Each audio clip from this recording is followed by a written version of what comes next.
नमः।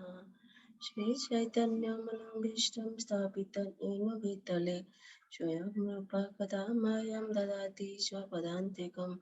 वन्देऽहं श्रीगुरुं श्रीयुतपदकमलं श्रीगुरून् वैष्णवांश्च श्रीरूपं सागरजातं सहगण रघुनाथं तं सजीवं साद्वैतं सावधूतं परिजनसहितं कृष्णचैतन्यदेवं श्रीराधा कृष्णपदान् सहगण ललिता श्रीविशाखान्ति च। हे कृष्ण करुणा सिंधु दीनबंधु जगतपते गोपेश गोपिका कांता राधा कांता नमस्तुते। तप्त कांचन गौरांगे राधे वृंदावनेश्वरी वृषभानुसुते देवी प्रणमामि हरिप्रिये। वंशकल्पतरुभ्यश्च कृपा सिन्धुव एव च पतितानां पावनेभ्यो वैष्णवेभ्यो नमो नमः। जय श्री कृष्ण चैतन्य प्रभु नित्यानंद श्री अद्वैत गदाधर श्रीवासादि श्री गौर भक्तवृंद की जय।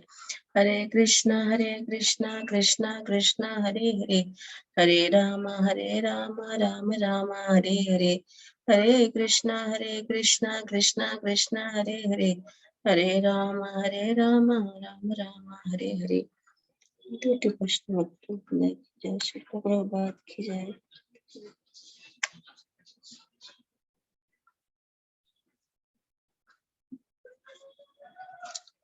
हरे कृष्णा माता जी, हरे कृष्णा प्रभु जी, दंडवत प्रणाम।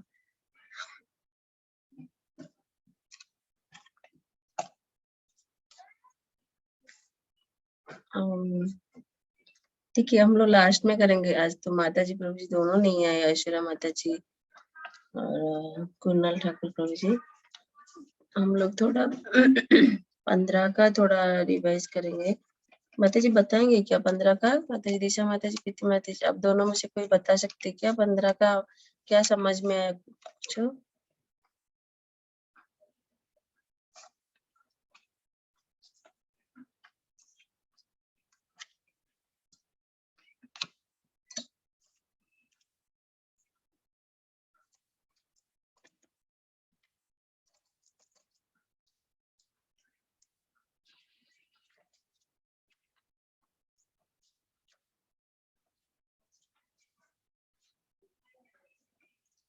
प्रीति माता जी बताएंगे क्या आपको?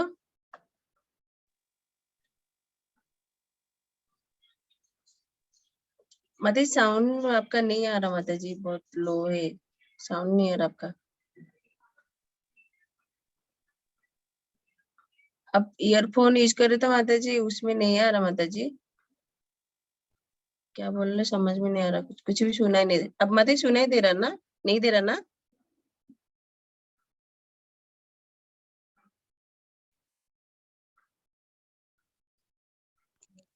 माता जी, हमने पढ़ा था कि एक वृक्ष है जो जिसका आध्यात्मिक रूप होता है और उसका प्रतिबिंब हमें जल में दिखाई देता है, वो भौतिक रूप होता है। जो भौतिक रूप होता है उसके अंदर जो जड़ें होती हैं वो ऊपर की तरफ होती है और जो शाखाएं होती है वो नीचे की तरफ होती है। जो जड़ें होती है उस वृक्ष की वो भी पूरा ऊपर तक फैली होती है, जहाँ पे ब्रह्मलोक। और जो शाखाएं होती है उसमें भी वो शाखाएं हमारी इच्छाओं की होती है। जैसे जैसे जो जो हमारी इच्छाएं होती है तो उससे वो शाखाएं बढ़ती रहती है। और सबसे जो निम्न शाखा, जो सबसे नीचे वाली, उनमें भी श्रेणी होती है। जो सबसे नीचे वाली शाखा होती है वो पशुओं की योनि की होती है और सबसे उनमें सर्वोच्च जो होती है वो मनुष्य योनि की होती है। बाहर निकलना है अगर हम उसी वृक्ष के भौतिक रूप में फंस जाएंगे तो हमें ये नहीं पता चलेगा कि इस वृक्ष का अंत कहाँ से और इसका आरंभ कहाँ से हुआ है। बस हम उसके ऊपर ऊपर जाते रहेंगे और फिर यहीं तक ही। तो हमें ये चाहिए कि अगर हमें उस भौतिक वृक्ष से बाहर निकलना है तो हमें जो भगवत ज्ञान लेना चाहिए, जो अच्छे से लेना चाहिए, ताकि हम उस वृक्ष से बाहर निकल सके। हम इतना ही पढ़ा था मैंने अभी तक और माता जी, दिशा माता जी, धन्यवाद माता जी। दिशा माता जी आप बताएंगे माता जी? हरे कृष्ण।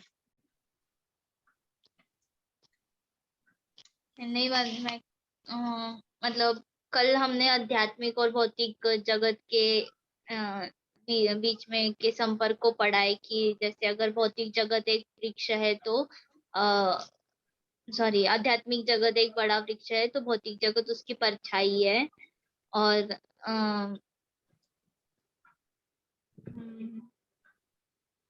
अ, और मतलब हमें भौतिक जगत के वृक्ष से अगर निकलना हो तो उसके लिए अलग अलग उपदेश बताए हैं, वेदों का उपदेश है। भगवान भाई मतलब अलग अलग योग के प्रकार बताए हैं। और अगर हम अपनी आसक्तियों से विरक्त होकर ही भौतिक जगत के वृक्ष को काट सकते हैं।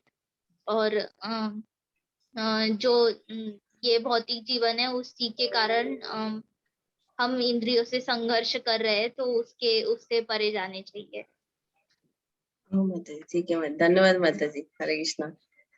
कल जो है ना 15 अध्याय जो पुरुषोत्तम योग मतलब जो है हमें वैदिक ज्ञान को अच्छे से समझना है, फिर भगवान कृष्ण के भक्ति में लगाना है। तो इसमें यहाँ पर भगवान जो है एक मतलब हमें समझाने के लिए भगवान ये बोल रहे हैं कि ये जो है एक शाश्वत शाश्वत अश्वत्थ वृक्ष बनियन ट्री है, जिसका जड़े जो है ऊपर की ओर है और उसका शाखाएं जो है से जड़े जो है ऊपर की ओर है। मतलब जब मूल उसका जो ये बीच का कब जैसे हम लोग का कमर है ना, तो उसका जो है वो नीचे की ओर है, नहीं ऊपर की ओर है। और उसका जो शाखा है मतलब बहुत सारे जो है रूट्स जो है ना, वो सारे जो है थोड़े नीचे की ओर जो है वो पूरा उसका शाखा है। और उसका पत्तियां जो है भगवान बोले वो वैदिक स्रोत है।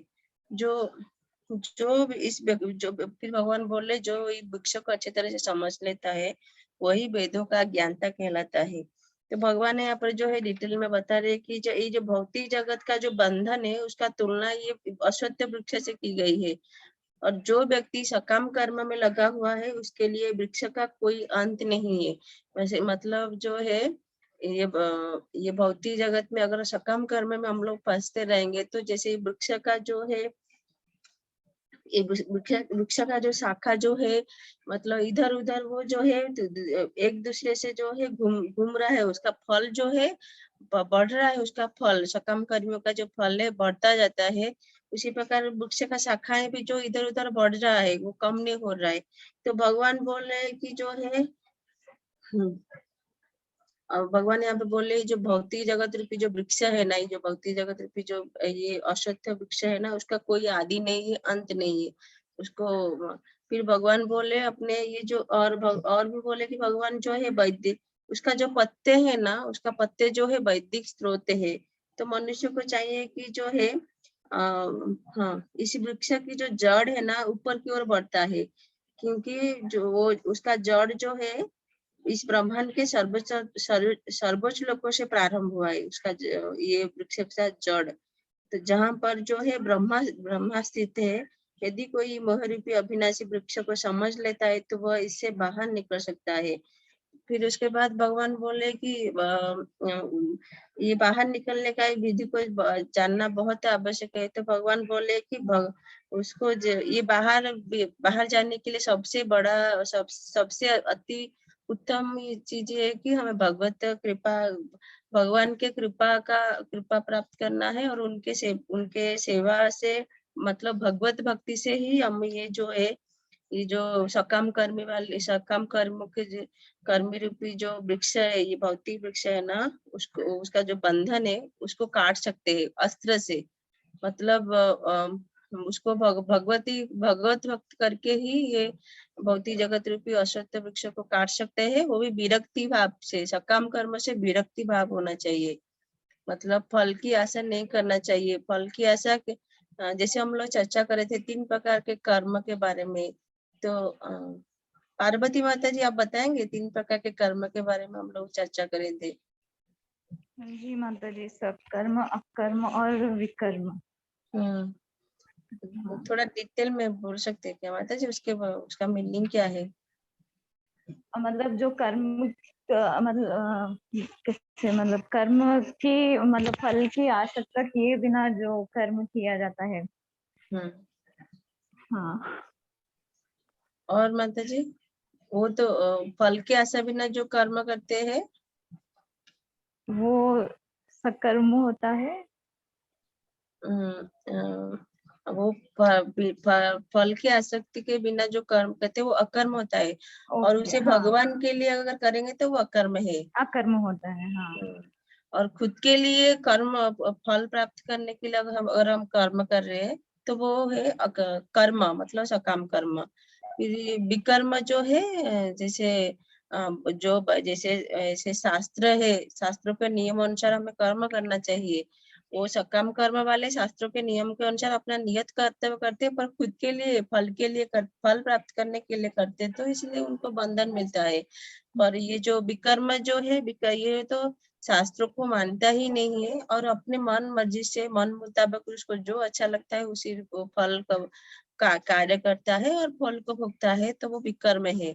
और इससे जो हो जन्म मृत्यु जो इसको चक्र में फंसता रहता है। पर अकर्म ये है कि जो व्यक्ति जो है सिर्फ केवल भगवान की तुष्टि के लिए, उनको आनंद प्रदान करने के लिए, ये दोनों जो है खुद के लिए कर देते, खुद के आनंद तृप्ति के लिए, खुद के आनंद इंद्रियों को संतुष्टि करने के लिए कार्य करते हैं। और जो भक्त जो है वो भगवान के आनंद के, भगवान कैसे संतुष्ट हो गए उनके आनंद के लिए कार्य करते हैं, तो वो अकर्म कहता है, और उसमें कर्म फल नहीं लगता है उसे कुछ भी। तो भगवान यहाँ पे बोले ये जो सकाम, ये जो भौतिक जगत रूपी जो वृक्ष है ना, उसको कैसे काट कर सकते हैं हम, जो है विरक्ति भाव होना चाहिए हमें। विरक्ति भाव मतलब जैसे कर्म फल, सकाम कर्म फल के प्रति विरक्ति होना चाहिए। तो भगवान बोले ये विरक्ति नहीं इतना ऐसे नहीं आ सकता है, तो भगवत भक्ति के द्वारा ही ये सब संभव हो सकता है, यहाँ पर भगवान बोले।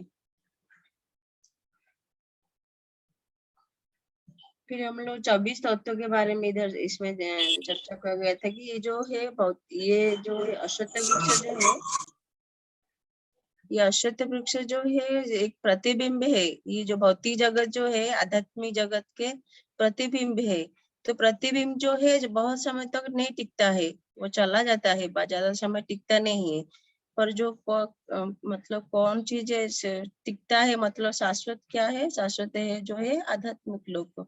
तो भगवान बोले, इसीलिए उसके बाद जो है भगवान क्या बोल रहे कि भगवान को और भगवान बोल रहे कि सभी लोग जो है अपने आप को प्रकृति का स्वामी मान लेते हैं। ये लोग सकाम कर्म को फल ना भोगना चाहते हैं, अपने आप को प्रकृति का स्वामी मानकर गर्वित रहते हैं। फिर और उनको इसलिए उनको जो है भगवान के शरण में जाना बहुत कठिन हो जाता है। तो भगवान बोले कि परमेश्वर तो एक ही है, मतलब स्वामी एक ही है सभी के, दो तो है भगवान श्री कृष्ण ही स्वामी है।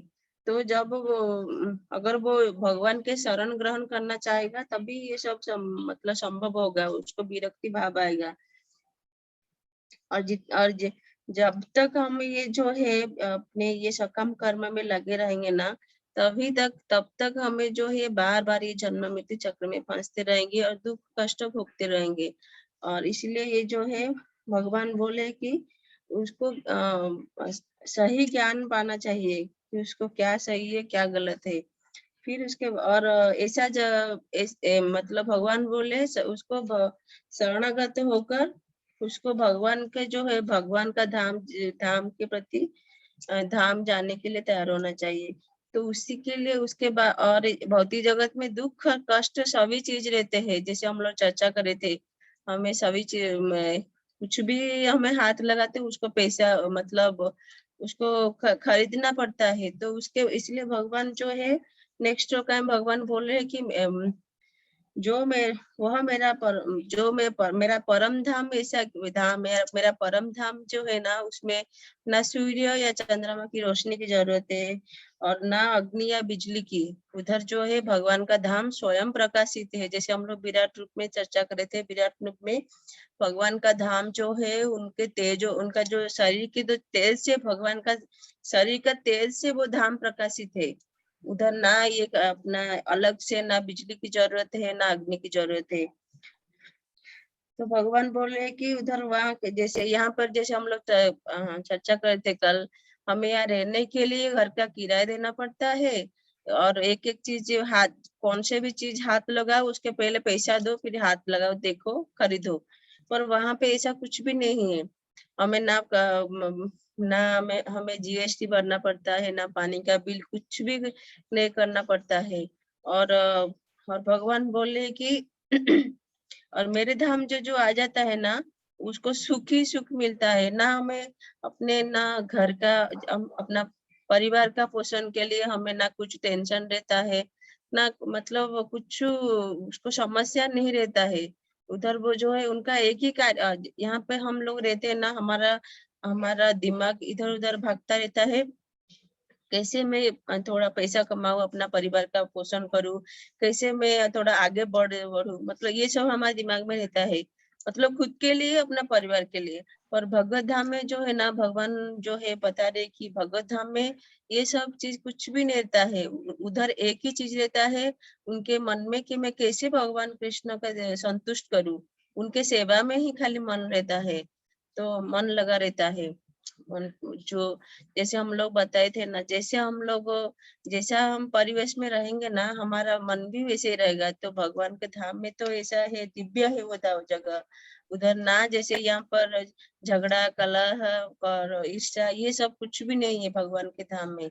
तो वो हमारा जो है सबसे जो है सबसे बेस्ट जगह हमारे लिए वही जगह है। पर हम जो है भगवान को जो है भूल चुके हैं, भगवान के साथ अपने संबंधों को भूल चुके हैं। और जो हमारा ये भौतिक जगत में आकर हम जो है बंध गए हैं, बंधन के कारण हम सब कुछ भूल चुके हैं। केवल हम अपने जो है हमारा शाश्वत जो घर है ना, उसको हम भूल चुके हैं, और शाश्वत जो है पिता है, जो परम पिता है, उनको भूल चुके हैं। तो ये भगवान बोले हैं, और जितने बार हम जन्म मृत्यु ग्रहण करते हैं ना, जन्म मृत्यु चक्र में फंसते रहते हैं ना, उतना ही हम भूलते जाते हैं। हमारा भूलने ऐसे तो हमें एक दो दिन का चीज कुछ याद नहीं रहता, और इतना जन्म हम लोग इतने बार जन्म ग्रहण कर चुके हैं, मर चुके हैं, जन्म फिर जन्म ग्रहण हो चुका है हमारा। तो शरीर भी हम लोग बदल रहे इतने बार। तो हमें भगवान के बारे में कुछ भी याद नहीं है। तो भगवान यहाँ पर खुद यहाँ पे बता रहे कि जो है हमें जो है सही गुरु, अगर हमें प्रामाणिक गुरु भगवान के कृपा से, वो गुरु भी हमें जो है भगवान की कृपा से मिलता है। अगर वो भी हमारे मन में अगर उनके प्रति कुछ है, प्रेम है, तो परमात्मा रूपी जो है ना भगवान हमारे हृदय के अंदर बैठे हैं, वो हमें सही बुद्धि दिखाते हैं। वो हमें गुरु के पास मतलब लेके जाते हैं। और तभी हम गुरु जब सही दिव्य ज्ञान देते हैं, तभी हम भक्ति में भगवान के शरण में आते हैं और भक्ति में आगे बढ़ते हैं।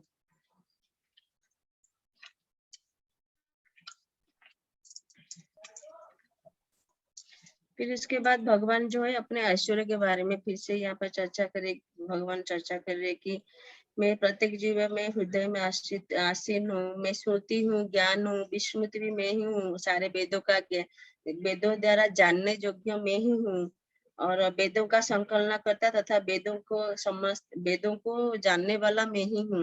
भगवान बोले कि यहाँ पर फिर से अपना जो है ऐश्वर्य के बारे में भगवान बोले कि भगवान बोले कि मैं जो है सूर्य का तेज भी मैं हूँ, और सारे विश्व का अंधकार को दूर करने वाला मैं ही हूँ, और मुझसे ये सारे चीज निकलते हैं। चंद्रमा तथा अग्नि के तेज भी मुझसे उत्पन्न हुए। हम लोग जो देखते हैं ना, चंद्रमा और सूर्य को देखते हैं, तो उनका तेज भी भगवान से उत्पन्न हुई है। भगवान का शक्ति, भगवान जो है शक्तिमान है, उनसे सारे शक्तियां, सारी देवी देवता सबके पास भगवान से आते हैं। और उसके कारण जो है वो लोग जो है मतलब उनसे उनका शक्ति का कारण भी भगवान बोल रहे हैं मैं ही हूँ।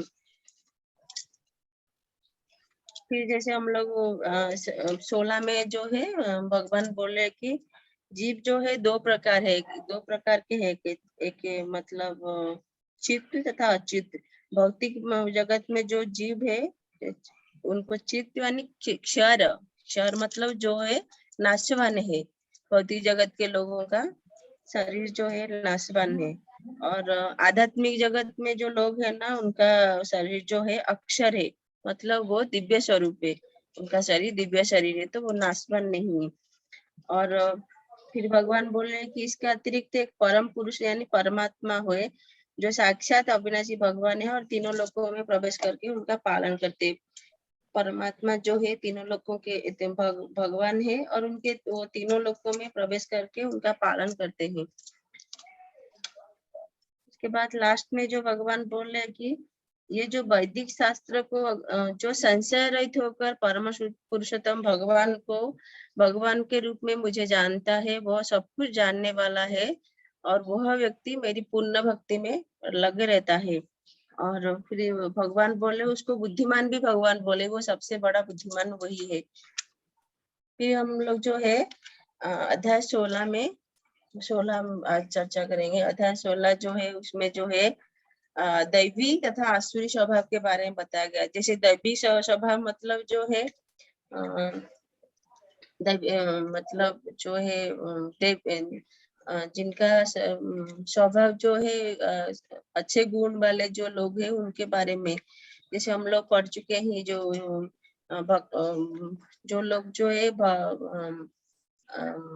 दैवी मतलब जो दैवी प्रकृति में जो लोग रहते हैं वो दैवी स्वभाव वाले, मतलब जो भगवान के जो आध्यात्मिक शक्ति है ना, उसमें मतलब उनका जो वो प्रकृति जिनको है वो दैवी प्रकृति वाले जी बताए हुए, दैवी प्रकृति वाले बताया गया। जैसे हम लोग अभी चर्चा कर चुके हैं, जो व्यक्ति हो भगवान को मतलब भगवान को मानता है, उनके सेवा में लगा रहता है, ऐसे व्यक्ति को दैवी प्रकृति वाले बताया गया है, व्यक्ति बताया गया है।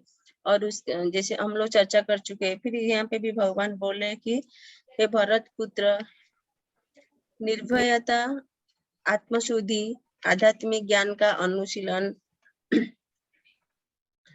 और दान, आत्मसंयम, यज्ञ परायणता, वेदाध्ययन, तपस्या, सरलता, अहिंसा, सत्यता, क्रोध विहीनता, त्याग, शांति, छिंदवेशन में अरुचि, समस्त जीवों पर करुणा, लोभ विहीनता, भद्रता, लज्जा, संकल्प, तेज, क्षमा, धैर्य, पवित्रता, ईर्ष्या तथा सम्मान की अभिलाषा से मुक्ति, ये सारे जो है दिव्य गुण है, और जो दैवी प्रकृति से संपन्न देवतुल्य पुरुषों में पाया जाता है। ये जो दैवी प्रकृति में जो दैवी प्रकृति से जो लोग रहते संपन्न, ये जो है देवतुल्य पुरुष में पाया जाता है। मतलब ये सही अच्छे गुण वाले व्यक्ति जो है उनको वो लोग दैवी प्रकृति में रहते हैं, उनको देवतुल्य पुरुष बताया गया है, और उनमें जो है सारे गुण उनमें रहते हैं।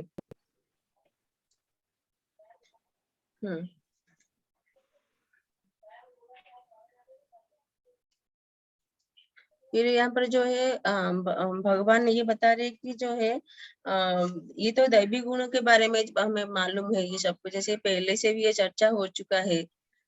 तो भगवान यहाँ पर बता रहे कि जो है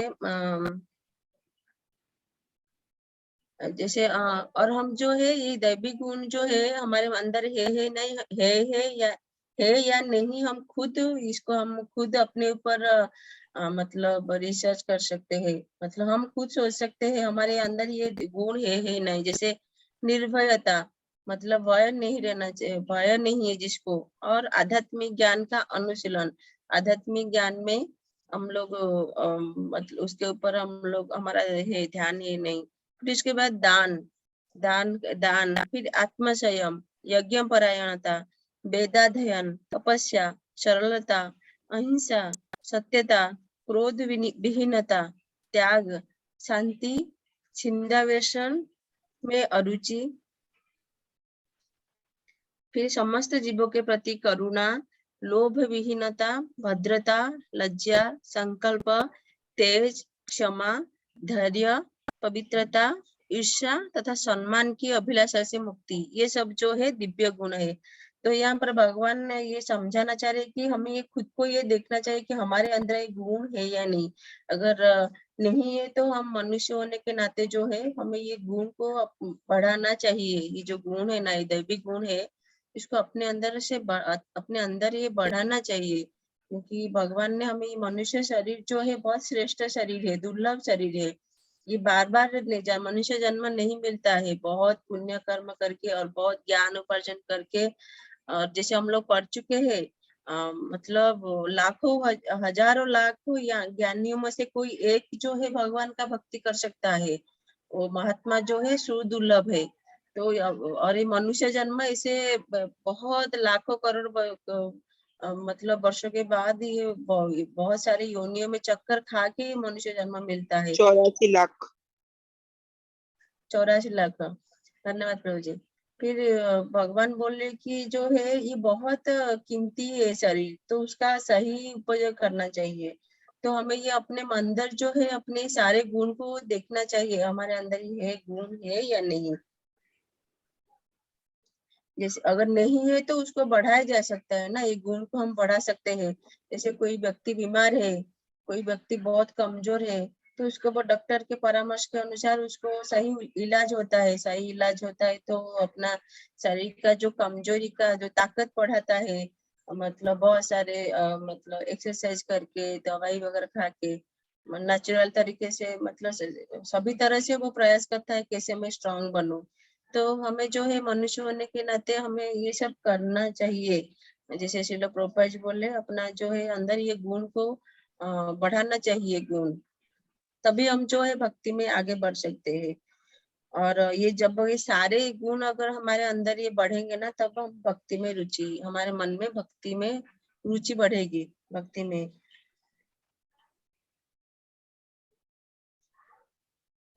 और श्रील प्रहलाद महाराज बोलते हैं ना कि जो है हमारा हमें जो है हमारे पास ये गुण है या नहीं, या इच्छा है नहीं, जो है हम खुद को पता चलता है हमारा अंदर है या नहीं, हमें खुद मालूम होता है। हम कोई दूसरा लोग नहीं जानते हमारे मन में हमारे अंदर क्या गुण है, क्या इच्छा है, कोई दूसरे लोग नहीं जानते। हमें खुद को मालूम रहता है कि हमारे पास है या नहीं। फिर उसके बाद जो है आसुरी गुणों के बारे में 4 नंबर जो श्लोक का है, उसमें आसुरी गुण वाले स्वभाव वाले लोगों का बारे में बताया गया कि हे पृथापुत्र, दंभ दंभ दंभ दर्प, अभिमान, क्रोध, कठोरता तथा अज्ञान, ये जो है आसुरी स्वभाव वाले गुण वाले व्यक्ति हैं। तो दंभ मतलब जो है अहंकार, जिसके मन में अहंकार है, तथा दर्प मतलब घमंड है, और अभिमान गर्व है, क्रोध है जिसके मन में बहुत गुस्सा है, फिर निष्ठुरता है फिर उसके बाद भगवान बोले अज्ञानहीन है, जो जिसको ज्ञान ही नहीं है। तो भगवान बोले ये सारे गुण जो है आसुरी स्वभाव वाले व्यक्ति के लक्षण है, गुण है ये सब सारे। माता जी ये सबको ठीक कैसे कर सकते हैं? हाँ माता जी, इसको ठीक करना हमें खुद करना पड़ेगा माता जी। जैसे हम लोग जो है ये जो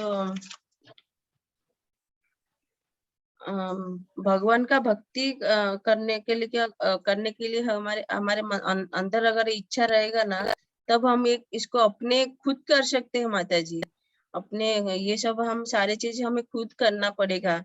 निर्भय मतलब जो है हमें भय नहीं होना चाहिए। भय मतलब हमें जो है एक भगवान का आश्रय लेंगे तो हम निर्भय रह सकते हैं। और आत्मा शुद्धि, अपने जो है आत्मा का शुद्धि मतलब जो है हमारे हम खुद के बारे में हमें जानना चाहिए कि हम कौन है, आत्मा क्या है, शरीर क्या है, और शरीर का जो है आत्मा का वास्तविक स्वामी कौन है। ये सब चीजों, शरीर का और आत्मा का वास्तविक स्वामी कौन है, ये सब चीजों के बारे में जो है हमें जानना चाहिए, मतलब आध्यात्मिक ज्ञान। और फिर उसके बाद दान करना चाहिए। दान जो है सबसे बड़ा महत्वपूर्ण चीज है कि हमें दान जो है ऐसे दान ऐसे व्यक्ति को देना चाहिए जो उसको सही उपयोग में लगाता है। जैसे हम लोग देखते हैं ना आजकल कोई भीख मांगने के लिए आते हैं ना, तो लोगों को अगर हम लोग खाना, सबसे पहला जो है हमारा, जैसे हम लोग घर है, अगर कोई घर पे कोई व्यक्ति है तो उसको सबसे पहला उसका कर्तव्य रहता है, जो है भिखारी लोग आते हैं तो उसको खाने के लिए देते हैं। तो यहाँ पर जो है आजकल के जो है भिखारी लोग भी बहुत वो लोग खाना नहीं लेते, उनको पैसा चाहिए। और ऐसे बहुत सारे जगह है, ऐसा है कि उन लोगों के गैंग बना के रखते हैं, पैसा इकट्ठा करके वो लोग फिर अपने आप में बांटते, वो लोग फिर रात को अच्छा वो लोग मतलब वो लोग नशा लेते हैं वो लोग, और ये तो पाप है ना। तो दान भी हमें ऐसे देना चाहिए कि जो सही व्यक्ति को दान देना चाहिए। अगर कोई चाहे वो अगर पुण्य कर्म कर रहा है फिर भी दो दीजिए। अगर कोई हमें अगर कोई अच्छा व्यक्ति है, पुण्य कर्म कर रहा है या भक्ति में लगा हुआ है, भक्ति के कार्य में अगर कोई पैसा अपने लगा रहा है तो उसको दान देना चाहिए, भगवान बोलते हैं। ये जो सारी चीजें है ना माता जी, अगर जो है हम खुद जो इसको करेंगे तो तपस्या, जैसे आप लोग अभी 1.5 घंटे 2 घंटे बैठ रहे मतलब क्लास के लिए भी तपस्या है। आप जो है मतलब अपना सारा समय इसमें इसको पढ़ने में सुनने में अपना समय दे रहे, ये भी तपस्या है माता जी। तो सरलता, व्यक्ति को जो है सरल मतलब विनम्र भाव होना चाहिए। मतलब सभी लोगों के प्रति है ना हिंसा नहीं करना चाहिए, और उसको जो है सबके प्रति दया भाव होना चाहिए। और जैसे हम लोग हमारा स्वरूप जो है प्रेम, सबको प्रेम करना है, तो पर हमारा स्वरूप को हम खुद हमारा जो स्वभाव है, हमारा स्वभाव जो है सबको प्रति प्रेम करना है। पर हम ये अभी ऐसा परिस्थिति हो गया तो प्रेम का नाम है ही नहीं। तो हमें जो है खुद करना पड़ेगा ये सब चीजें, मतलब ये सारे चीजों को हमें खुद करना पड़ेगा, ये सब चीजों को। तो सबके प्रति प्रेम होना चाहिए, प्रेम करना चाहिए, उनको प्यार से बात करना, सबके प्रति ये सब करना चाहिए। फिर सत्यता, और कभी भी किसी भी परिस्थिति होने दो, सत्य बोलना चाहिए। और भगवान बोले अच्छा वो सत्य बहुत मतलब कड़वा रहता है। करेला जो है हमारे सेहत के लिए बहुत अच्छा रहता है, वो कड़वा रहता है, पर हम खाते हैं उसको अपना अपना शरीर को ठीक करने के लिए। तो फिर भगवान बोले सत्य भी बहुत कड़वा है, पर जो है झूठ बोलना उससे अच्छा है, झूठ बोल के पाप उपार्जन करने से अच्छा है सत्य बोलना। और सत्य बहुत कड़वा रहता है, पर उसको अपने मतलब अगर हमें भक्ति में आगे बढ़ना है तो सत्य तो बोलना पड़ेगा। और क्रोध विहीनता, मतलब क्रोध नहीं होना चाहिए। मतलब कुछ बातों में अगर हमें कुछ बहुत जल्दी क्रोध आ जाता है, पर सबसे पहले उसका जो है कारण क्या है वो समझना चाहिए। तुरंत क्रोधित नहीं होना है, दूसरे के ऊपर भी प्रभाव पड़ता है और हमारा जो है लोगों के सामने हमारा जो है मतलब अलग ही ये स्वरूप बन जाता है, लोगों के सामने हमारा चित्र अलग हो जाता है। और भक्ति में भी ये क्रोध जो है बहुत घातक है। जितना हमें शांत रहना चाहिए। जैसे हम लोग पढ़े थे, क्रोध जो है भगवान के भक्तों को अगर कोई निंदा कर रहा है या फिर भगवान को कोई कोस रहा है, ऐसे आजकल सभी जगह ऐसा है, ऐसे बहुत सारे लोग मिल जाते हैं। पर हमें जहाँ पे जरूरत है वहां पे अपने क्रोध को लगाना चाहिए। तो हमें ऐसे खाली पीली में क्रोधित हो जाएंगे तो जैसे हम लोग पढ़े थे 2nd चैप्टर में, क्रोध हो जाएंगे तो हमारा मन जो है सबसे पहले खराब रहता है, मन ही अशांत रहता है। तो मन अशांत रहेगा तो कैसे हम लोग भक्ति करेंगे। तो क्रोध विहीन रहना चाहिए। भद्रता मतलब हमारा व्यवहार, सबसे पहले हमारा व्यवहार और अपना आचरण हमारा कैसे रहता है वो सही होना चाहिए। किसी को बोलने से पहले ना हम खुद का आचरण को खुद देखना चाहिए, हम कैसा व्यवहार करते हैं लोगों के प्रति, ये सब रहना चाहिए हमारे मन के अंदर। और क्षमा रहना चाहिए, सबके प्रति क्षमाशील रहना चाहिए। ये सबसे बड़ा मतलब बड़ा चीज है। क्षमा में जो है सब अगर किसी को क्षमा कर देते हैं ना तो वो व्यक्ति का लाइफ भी चेंज हो जाता है। और फिर उसके बाद धैर्य रहना चाहिए। मतलब परिस्थिति तो हमेशा हमारे हमारे सही नहीं रहता है, परिस्थिति तो बदलता रहेगा, और तो हमें धैर्य पूर्वक वो परिस्थिति को सामना करना चाहिए। फिर उसके बाद जो है ईर्ष्या, हमें जो है किसी के प्रति ईर्ष्या नहीं करना चाहिए। मतलब और ये जो हमारा स्वभाव ऐसे बन चुका है कि हम सबसे पहले किसी का कुछ ज्यादा धनवान हो गया, कोई व्यक्ति ज्यादा, उसको बहुत सारे गाड़ी बंगला बहुत सारे हो गया, सबसे पहले तो हमें पहले ये इच्छा होती है मेरे पास क्यों नहीं है। तो हमें ये सोचना चाहिए हमारे पास भगवान ने जो दिए है, जो सारे चीज हमारे लिए जितना है, जितना हमें चाहिए हमें भगवान दे चुके हैं। तो हमें दूसरों के प्रति नहीं देखना चाहिए, खुद के प्रति देखिए कि हमारे मन में जो है ईर्ष्या पहले आ जा रहा, तो खुद को पहले ठीक करना चाहिए, दूसरों की चीजों के ऊपर देख के ईर्ष्या नहीं होना चाहिए। फिर सम्मान, मतलब जैसे भगवती गीता का अनुसार जैसे हम सम्मान प्रशंसा पाने चाहते हैं ना, अगर खुद के लिए अगर सम्मान और प्रशंसा पाने के लिए चाहेंगे तो जैसे हम लोग बोलते हैं ना, हमारा खुद का नुकसान है। प्रशंसा आएगा तो हमारे मन में बहुत जल्दी गर्व अहंकार आ जाता है। अगर हम कुछ सम्मान पाने के लिए ऐसे कोशिश कर रहे ना, और हमारे मन में सबसे पहले अहंकार आ जाता है, ये जो है ये अभी जो हम लोग अभी आसुरी प्रवृत्ति लोगों के मन में सबसे पहले क्या आ रहा, अहीं मतलब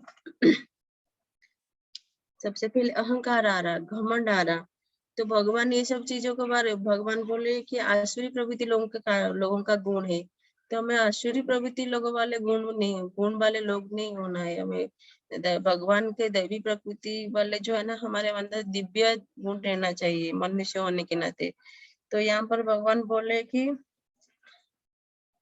मनुष्य को जो है गुण जो है खुद को ये सब करना पड़ेगा हमें, मतलब ये गुण को जो है हमें, अगर हमारे ये गुण को अगर हम बढ़ाएंगे, जैसे हम लोग बीमारी का एग्जाम्पल लिए थे, बीमारी ठीक करने के लिए बहुत सारे चीजों का नियम पालन करना पड़ता है, तो इसके लिए नियम पालन करना पड़ेगा। तभी हम जो है, अगर ये गुण अगर हमारे मन के अंदर जो ये गुण मतलब बढ़ रहा है ना, ये सारे गुण, तो तभी जो है हमें ये भक्ति में ये जो और आगे बढ़ाने की रुचि, हमारे मन में रुचि आएगा। ऐश्वर्या माता जी, आप ठीक है माता जी, आप समझ में आया माता जी? हाँ माता जी। माता जी धन्यवाद माता जी। फिर उसके बाद ये 14 में जो है, सॉरी 14 में जो है, उसके बाद 4-5 श्लोक ऐसे श्लोका में जो ये जो आसुरी गुण के बारे में पूरा डिटेल में बताए। आसुरी प्रकृति वाले जैसे भगवान बोले कि जो ये श्लोका में ये भगवान ने बोले ये जो ये 4-5 चीजें है ना, जैसे अहंकार, घमंड, गर्व, क्रोध, निष्ठुरता और अज्ञान, ये जो है नरक जाने के लिए राजमार्ग है। जैसे हम किसी बड़े सिटी में जा रहे तो हाईवे चाहिए ना, हाईवे, तो ये जो है नरक जाने के लिए हाईवे है, भगवान ने हमको बता रहे। तो हमें और हमारे ऊपर डिपेंड है, हम नरक जाना चाहेंगे या भगवान के भगवत धाम चाहेंगे, तो हमारे खुद के ऊपर ये डिपेंड है। तो यहाँ पर जो है प्रभुपाद और अच्छे से डिटेल में बता रहे कि जो है ये जो है और महान व्यक्ति महान कैसे बनता है। महान व्यक्ति जो है अपने कुल में, जैसे कुछ बड़ा कुल में पैदा हो गया तो वो महान नहीं बन जाता। कोई छोटे कुल में अगर पैदा हुआ है, उसका कार्य अगर महान कार्य है, महान कार्य मतलब जो है लोगों के प्रति, जैसे ये दैवी प्रकृति के जो सारे गुण है ना, अगर उसके अंदर है, वो निम्न कुल में जन्म हुआ है, पर ये सारे जो दैवी प्रकृति का जो गुण है ना उसके अंदर है, तो वो व्यक्ति महान है। हम लोग किसी ऐसे उच्च घर में पैदा हो गए, उच्च कुल में पैदा हो गए और खुद को महान बताते, तो प्रभुपाद जी बोलते ये सही नहीं है, वो महान नहीं है। और ऐसे जो है ना लोग, व्यक्ति जो है बहुत घमंडी बन जाता है, उच्च कुल में पैदा होना, तो लोगों को बहुत जल्दी घमंड आ जाता है, मतलब दिखावा का सबसे पहले आ जाता है, मेरे पास बहुत सारे सामान है, बहुत सारे चीज है, तो घमंड उसके अंदर बहुत जल्दी आ जाता है, घमंड, अहंकार, गर्व। और ये सब क्यों आता है? क्योंकि वो उसका ज्ञान शून्य है, ज्ञान होता तो उसको ये नहीं आएगा ना। अरे ये अगर कोई जैसे दैवी प्रकृति में जो व्यक्ति है, उसको मालूम है ये सारे चीज जो है भगवान कृष्ण का है, तो उसको घमंड नहीं रहेगा और ना उसको गर्व रहेगा, अहंकार रहेगा। क्योंकि उसका है ही नहीं, ये सारी चीज उसका नहीं है, तो उसको ये सारी चीज नहीं आता है। पर ये असुरी वाले असुरी प्रकृति वाले लोगों के पास ये सब आता है। फिर परशुराम जी का एक उदाहरण यहाँ पर बताए थे कि जो है सारे लोग जो है जन्म से शुद्ध है, शूद्र निम्न है, क्योंकि वो लोग जो है सभी लोग जहाँ से जन्म लेते हैं ना, वो जो है सारे शूद्र वहाँ नीचे जगह से आते हैं वो लोग, तो वो लोग सब लोग शूद्र है। पर जो है जन्म के द्वारा अगर उसको कोई अच्छा संस्कार मिल जाता है तो वो ब्राह्मण बन सकता है। उसको अच्छा संस्कार मिलेगा तो जो है वो ब्राह्मण बन सकता है। अगर संस्कार अच्छा नहीं मिलेगा ना, तो वो शूद्र ही बना रहता है। तो हमें जो है तो हमें क्या बनना चाहिए, तो हमारे ऊपर डिपेंड है हम क्या बनना चाहेंगे। और सबसे पहले जो है हमें जो अगर कोई महान व्यक्ति है उसमें ये जो है ना घमंड रहता है, ना अहंकार रहता है, ना उसको निष्ठुरता, मतलब बहुत ये नहीं रहता है, निष्ठुर नहीं रहता है वो, और वो ज्ञानवान रहता है जो व्यक्ति, वो है भगवान का भक्ति को बहुत अच्छी तरह से समझ सकता है और भक्ति में रुचि बढ़ाता है। फिर 5 में जो है भगवान बोले कि दिव्य गुण मोक्ष के लिए अनुकूल है। मोक्ष मतलब मुक्ति प्राप्त करने के लिए दिव्य गुण अनुकूल है, और आसुरी गुण जो है हमें बंधन दिलाने वाले हैं। यहाँ पर भगवान बोले कि अगर हम हमारे मन में अगर मोक्ष पाने के लिए, मुक्ति के लिए हम प्रयास कर रहे हैं, तो हमारे वो जो है दिव्य गुण में ही मोक्ष हम प्राप्त कर सकते हैं। पर आसुरी गुण में जो है हमें बंधन का कारण बनता है, हम बार बार जन्म मृत्यु चक्र के लिए बनते रहते हैं। फिर भगवान यहाँ पर जो है अर्जुन ने ये सोच रहे हैं कि अगर ऐसा है कि जैसे अहंकार नहीं होना, दम मतलब गर्वित अहंकार नहीं होना और कठोर नहीं होना, क्रोध नहीं होना, तो यहाँ पर उसका क्वेश्चन नहीं आ रहा कि तो फिर मेरे मन में भी क्रोध आ रहा, तो फिर मैं युद्ध के लिए चिंता, मेरे मन में बहुत सारी चिंताएं हो रही, तो मेरे मन में भी आसुरी प्रकृति आ गया है। तो भगवान बोले वहां पर नहीं, ये तुम जो है भक्त हो, दैवी गुण में स्थित हो, पर जो है तुम मेरे आज्ञा से ये कार्य कर रहे हो, मेरे आज्ञा का पालन कर रहे हो ना। भगवान का आज्ञा है, भगवान बोले ये सब सारे जो चीज हमें करने के लिए, अगर वो हम कर रहे तो वो हमें कुछ मतलब जो है हम अगर वो दिखता है ऐसा कार्य, मतलब वो कार्य दिखने में बहुत ऐसा दिखता है कोई आसुरी की स्वभाव वाले कार्य कर रहा है, पर भगवान अगर बोले तो भगवान का कुछ अलग प्रयोजन अलग रहता है। उनका प्रयोजन रहता है कि अब जैसे हम लोग देख चुके हैं, उनका कारण रहता है बहुत सारे कार्यों का। तो यहाँ पर अर्जुन जी को वो बोल रहे हैं कि मेरे आज्ञा का पालन कर रहे हो ना, तो कुछ तुम दैविक प्रकृति में स्थित हो और मेरे आज्ञा का पालन कर रहे हो, तुम्हें कुछ पाप नहीं लगेगा। फिर उसके बाद 6 में जो है भगवान बोल रहे कि इस संसार में सृजित प्राणी जो है 2 प्रकार के हैं, एक जो है दैवी प्रकृति, एक आसुरी। उसके बाद भगवान बोल रहे दैवी गुणों वाले व्यक्ति का तो पहले हम लोग चर्चा कर चुके हैं। फिर उसके बाद आसुरी गुणों के बारे में भगवान यहाँ पर फिर से शुरू कर रहे।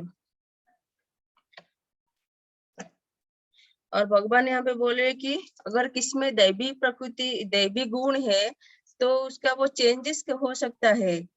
उसका गुण कैसे चेंज होगा, उसका जो है प्रकृति कैसे चेंज होगा।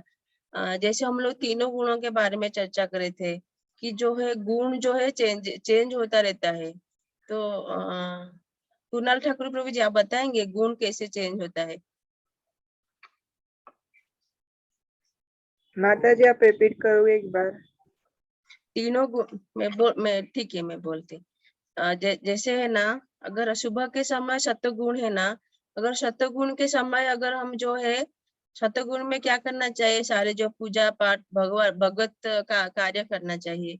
पर उसी समय अगर जो है हम सोते रहेंगे, जैसे नियम है कम से कम व्यक्ति को जो है 5:30 या 6 सूर्य उदय पहले उठ जाना चाहिए। सूर्य उदय मतलब 5 बजे 4:30 बजे एक्चुअली शुरू हो जाता है। हमें पता चलता है हम लोग ऐसे टाइम बना चुके हैं कि 6 बजे, पर वो 4:30 बजे से शुरू हो जाते हैं सूर्योदय के समय। उसी समय अगर हम लोग ज्यादा सोते रहेंगे, मतलब आलसी बने रहेंगे, तो रजोगुण, और आलसी बना रहेंगे तो वो मतलब गुण चेंज हो गया, उधर उधर सत्वगुण नहीं रहा। वो व्यक्ति के अंदर सत्वगुण नहीं है, वो सत्वगुण में नहीं है। और मतलब सत्वगुण जो है रजोगुण और तमोगुण तमोगुण में परिवर्तन हो सकता है, और रजोगुण भी सत्वगुण और तमोगुण में परिवर्तन हो सकता है। अगर कोई व्यक्ति रजोगुण के समय भी वो अपना जो है सारा कार्य जो है भगवान के लिए अगर वो कार्य कर रहा है ना, जैसे भक्त लोग करते हैं, तो वो रजोगुण का समय रहता है, और वो रजोगुण में नहीं रहते, वो सत्वगुण में रहते हैं उनका।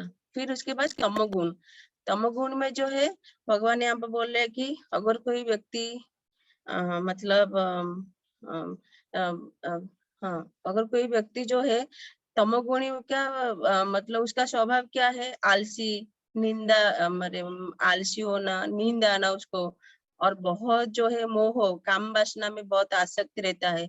तो भगवान बोल रहे हैं कि अगर कोई रात्रि के समय भी कोई व्यक्ति ऐसे मतलब अगर कोई व्यक्ति सुबह के समय अगर ऐसे कर रहा है कि उसको नींद बहुत आ रहा है, तो वो सत्वगुण में नहीं है, वो तमोगुण बन जाता है।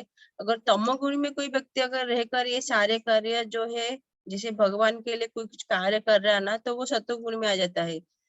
मतलब ये जो है गुण हम बदल सकते हैं, हमारे ऊपर डिपेंड है।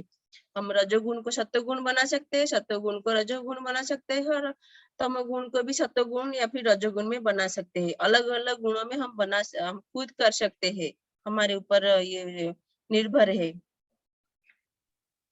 माता जी एक क्वेश्चन पूछूं? हाँ माता जी। तो जैसे कि सतोगुण में उठने का समय है सुबह 4:30 बजे, तो सोने का और हर समय खाने का क्या क्या टाइम होगा?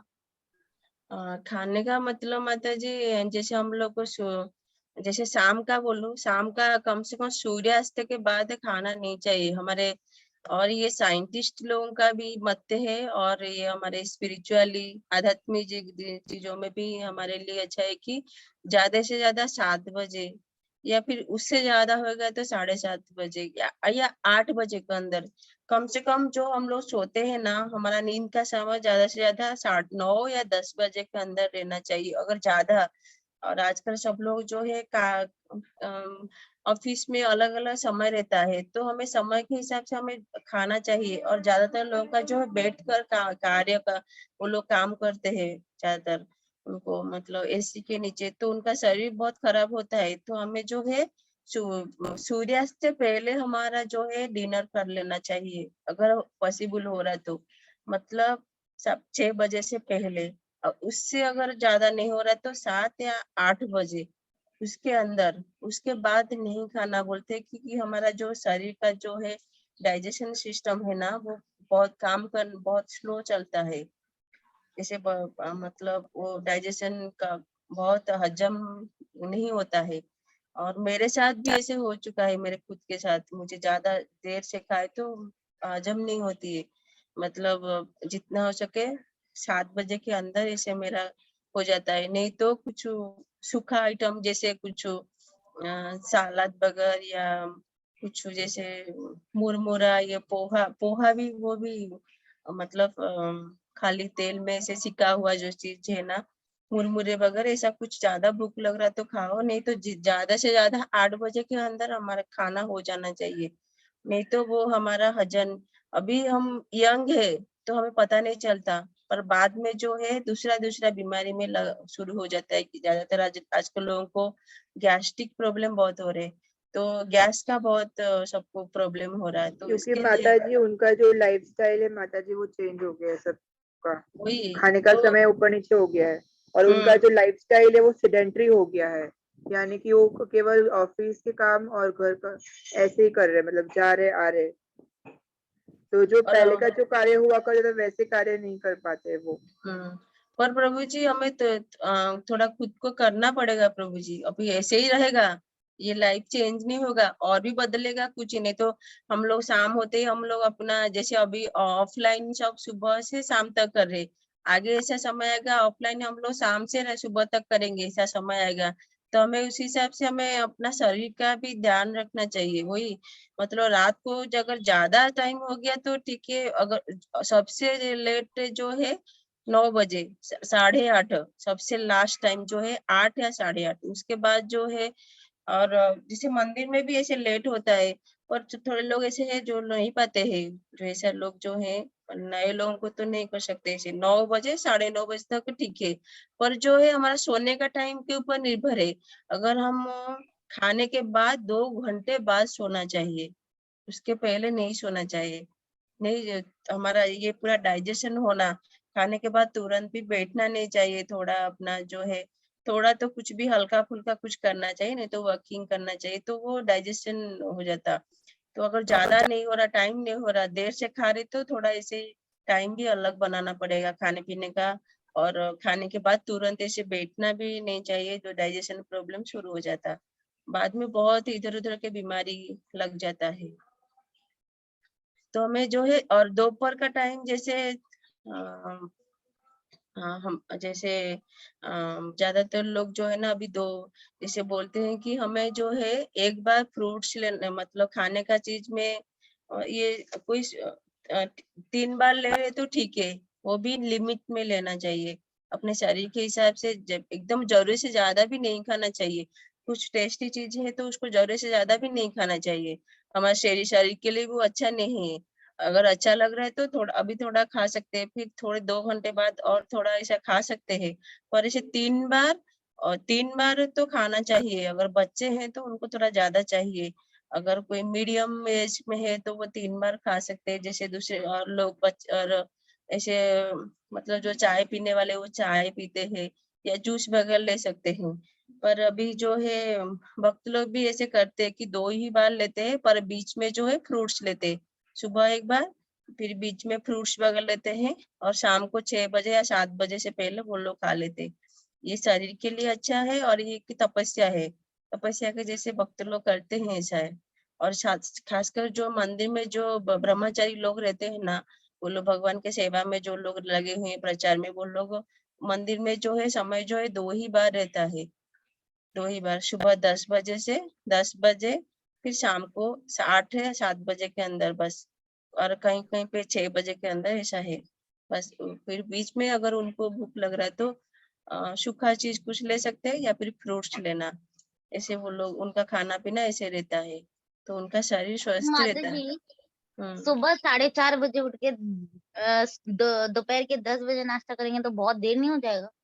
हाँ माता जी, आप जूस वगैरह ले सकते हैं माता जी, सुबह खाली पेट नहीं रहना, गैस होता, जूस वगैरह ले सकते हैं माता जी, सुबह जल्दी उठ के जूस या फिर कुछ तो भी ड्राई फ्रूट्स तो रहता है ना माता जी। मतलब खाना मतलब जैसे ये सब साइड में रहता है, खाना मतलब जैसे हम लोग का सुबह का ब्रेकफास्ट अच्छा खाते हैं, वैसे 2 बार इसलिए खाना मतलब जी, वो तो ड्राई फ्रूट्स हम लोग ऐसे ही लेते रहते हैं, ड्राई फ्रूट्स ले सकते हैं, अगर आपको भूख लग रहा है तो जूस ले सकते हो, आपको जो सूट में हो रहा है माता जी वो ले सकते हैं।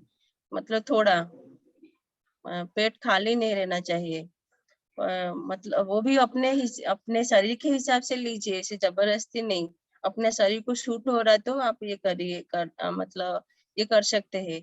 शूट नहीं हो रहा तो गैस प्रॉब्लम हो रहा तो अपने ऊपर डिपेंड है आपका, हम करेंगे या नहीं, हम खुद के ऊपर डिपेंड है।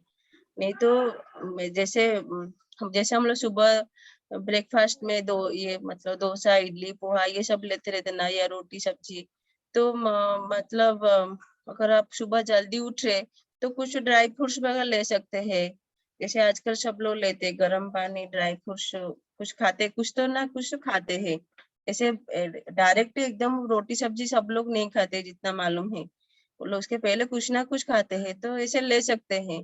फिर 9:30 10 बजे के अंदर अपना ब्रेकफास्ट कर सकते हैं। और जो स्टूडेंट लोग हैं उनको बहुत मुश्किल है, तो वो अपने हिसाब से वो अपना टाइम टेबल वो खुद बनाना, स्टूडेंट लोग के लिए पॉसिबल नहीं है, तो वो अपने ऊपर डिपेंड है आप कितना देर तक, क्योंकि उनका टाइम ही अलग रहता है। पर हम लोग घर पे जो लोग हैं और ये सब कर सकते हैं तो करेंगे जो पॉसिबल हो रहा है। ठीक है माता जी।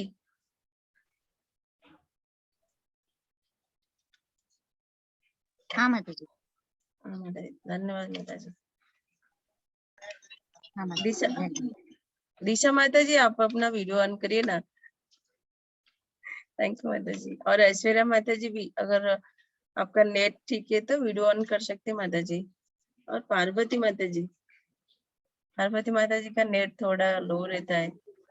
हाँ माता जी, मैं बाहर हूँ एक्चुअली। ठीक है माता जी, आप सुनते रहिए, लास्ट तक रहिए माता जी। जी ठीक है। जी फिर उसके माता बाद जी, जरूर। धन्यवाद माता जी।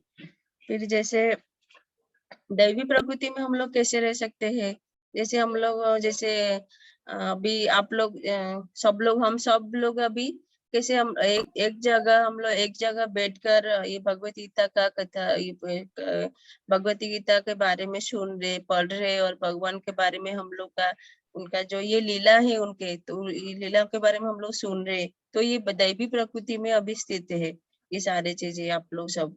तो भगवान बोले कि दैवी शक्ति, दैवी प्रकृति मतलब अभी हम सत्व गुण में है, ये जो है तमोगुण का समय है पर ये अभी सत्व गुण में हम लोग है। फिर उसके बाद जब अगर ये हो गया थोड़ी देर बाद हम अपना टीवी सबसे बड़ा राक्षस पकड़ के बैठ जाते हैं, तो वो जो है रजोगुण में आ जाता है।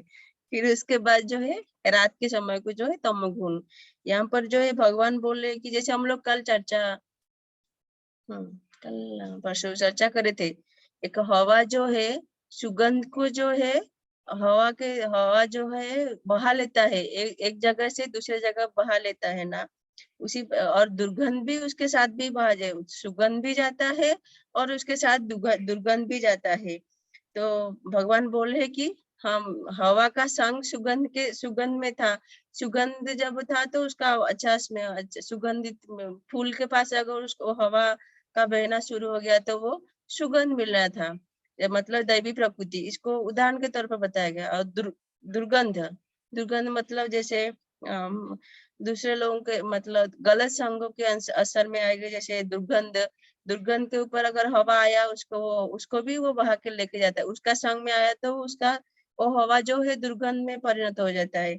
मतलब अगर वो अच्छे लोगों के साथ हमारा संग अगर अच्छा है तो हम दैवी प्रकृति में आ सकते हैं, गलत संग लेंगे तो हम जो है ये ऐसे आसुरी प्रकृति को हम लोग धारण करेंगे। और भगवान ये भी बोल रहे कि जो है जैसे सुगंध सुगंध दुर्गंध में बदलता रहता है, वैसे ही साधु लोग जो है जो पूरी तरह जो है साधु मतलब जो थोड़ा मतलब भगवान के मतलब समय के हिसाब से, जैसे हम लोग चर्चा करे थे सतोगुण को रजोगुण में तो बदल सकता है, रजोगुण को सतोगुण में बदल सकता है, मतलब ये परमानेंट नहीं हो सकता जब तो पूरी तरह मतलब शुद्ध सत्य में जब तक नहीं गया वो परमानेंट नहीं हो सकता है, तो बदलता रहता है। साधु भी डेमन बन सकता है, जैसे साधु भी मतलब राक्षस, उसका प्रकृति भी आसुरी प्रकृति हो सकता है। हाँ ठीक है माता जी, कोई बात नहीं, आप सुनिए माता जी। ठीक है, वीडियो ऑन मत करिए। धन्यवाद। जैसे हम एक उदाहरण देंगे, जैसे कि आयरन है ना, आयरन को अगर हम आग में डालते हैं तो उसका हालत कैसा होता है माता जी, प्रभु जी बताएंगे कोई? एक लोहे को आग में डालेंगे तो उसका रूप जल जाता है, लाल हो जाता है। हाँ, और उसी आयरन को अगर लाल हो जाता है, मतलब यहाँ पर प्रभुपाद जी क्या बोल रहे, अगर वो भक्त के संग में रहेगा ना, वो अपना प्रकृति मतलब वो अग्नि की तरह वो जो है प्रज्वलित रहता है। भक्त जो है वो दिव्य ज्ञान के कारण उनका जो है ज्ञान जो है उनके अंदर प्रज्वलित रहता है। तो उसके बाद अगर कोई एक आयरन को डीप फ्रीजर में रखेंगे तो उसका हालत क्या होगा? जम जाएगा। हाँ, वो बर्फ की तरह बर्फ के जैसा बन जाएगा, मतलब वो ठंडा हो जाएगा। तो भगवान यहाँ पर बोलने का मतलब है कि हम जैसे संग लेंगे ना हम वैसे ही बन जाएंगे। और लोहा जो है आग में था, जो है आग अपना जो है उसका जो है तेज के कारण जो है वो प्रकाशित हो रहा था, जब भी लोहा उसका रूप दिख रहा था। जब ये आइस ये डीप फ्रीजर में रह गया तो वो जो है बर्फ बन गया है, वो ठंडा पड़ गया है। मतलब भक्त के संग में रहेंगे तो हमारा भक्ति जो है आगे बढ़ सकता है। अगर हम भक्तों के संग में दूर रहेंगे, मतलब भक्तों का गलत संग में रहेंगे तो हम भक्ति नहीं कर सकते, वो ठंड पड़ जाता है, सो जाता है। तो इसलिए भगवान बोले कि हमें जो है जितना हो सके जो है हमें अगर भगवान का भक्त लोगों का संग नहीं बन रहा तो आप प्रभुपाद जी के ये जो है भगवत गीता हमारे सारे वैदिक शास्त्रों को मतलब पठन कीजिए अगर नहीं हो रहा। और नाम जप में प्रयास कर सकते हैं। नाम भगवान का नाम जप करिए। जैसे हम लोग चर्चा करे थे, अपना एक्टिविटीज जो है बढ़ाना, जैसे सुबह भगवान के लिए भगवान को प्रणाम करना, तुलसी में पानी डालना, भगवान की पूजा करना, आरती करना, उनको नैवेद्य ऑफरिंग करना। और ये भगवत ये जो है जो शास्त्र है ना, अपना भगवती गीता भागवतम जो है ओरिजिनल है, उसको घर पे मंगा के आप ये पठन कर सकते हैं। ये सारे चीज जैसे हम लोग चर्चा करे थे, हमें खुद करना पड़ेगा। और ये जो है हमें बाहर से कोई देगा नहीं, इसको कोई बाहर वाले नहीं देते। मतलब जो हमारे हितैषी जो है ना, वो लोग हमें देंगे ये सब पढ़ने के लिए। ये सब चीज भगवान के बारे में कोई बताने मतलब दूसरा कोई बताने के लिए इतना इच्छुक नहीं रहते हैं। हम खुद जो है अगर कोई मतलब अगर हमारे मन में इच्छा हो रहा है तो भगवान ऐसे व्यक्ति को मिलाते भेजते हैं ये सब करने के लिए। हमारे मन में इच्छा है तो, और हमें ये इच्छा करना चाहिए हमारे मन में। फिर इसके बाद जो है 7th में भगवान बोले हैं जो आसुरी है, उसके बाद ये आसुरी गुण वाले व्यक्ति को जो है डिटेल में उसके बारे में बताया गया है। तो भगवान बोले कि जो व्यक्ति आसुरी है वे जानते नहीं है कि उसे क्या करना चाहिए और क्या नहीं करना चाहिए, और ना तो उनमें पवित्रता है, ना उचित आचरण है, न ही सत्य पाया जाता है। यहाँ पर भगवान बोल रहे कि जो व्यक्ति जो आसुरी व्यक्ति प्रवृत्ति के जो व्यक्ति है वो जानता नहीं है कि उसको क्या करना चाहिए, क्योंकि उसका वो ज्ञान शून्य है, उसको ज्ञान ही नहीं है। और जो जिसको ज्ञान नहीं है तो वो पागल की तरह है। तो उसको एक पागल व्यक्ति क्या करेगा, उसके अगर ज्ञान नहीं है तो वो अपने मतलब वो सही चीज नहीं कर सकता है। और उसके बाद भगवान बोले उसे क्या नहीं करना चाहिए, क्या करना चाहिए और क्या नहीं करना चाहिए उसको पता नहीं चलता। और वो फिर भगवान बोले ना तो उनमें पवित्रता है और ना उचित आचरण है और ना ही वो सत्य पाया जाता है। उसमें और कोई अज्ञान है, ज्ञान रहेगा तो उसमें पवित्रता रहता। पवित्रता मतलब जो है किसी के प्रति द्वेष नहीं करना चाहिए, हिंसा नहीं करनी चाहिए, सबके प्रति दया भाव होना चाहिए।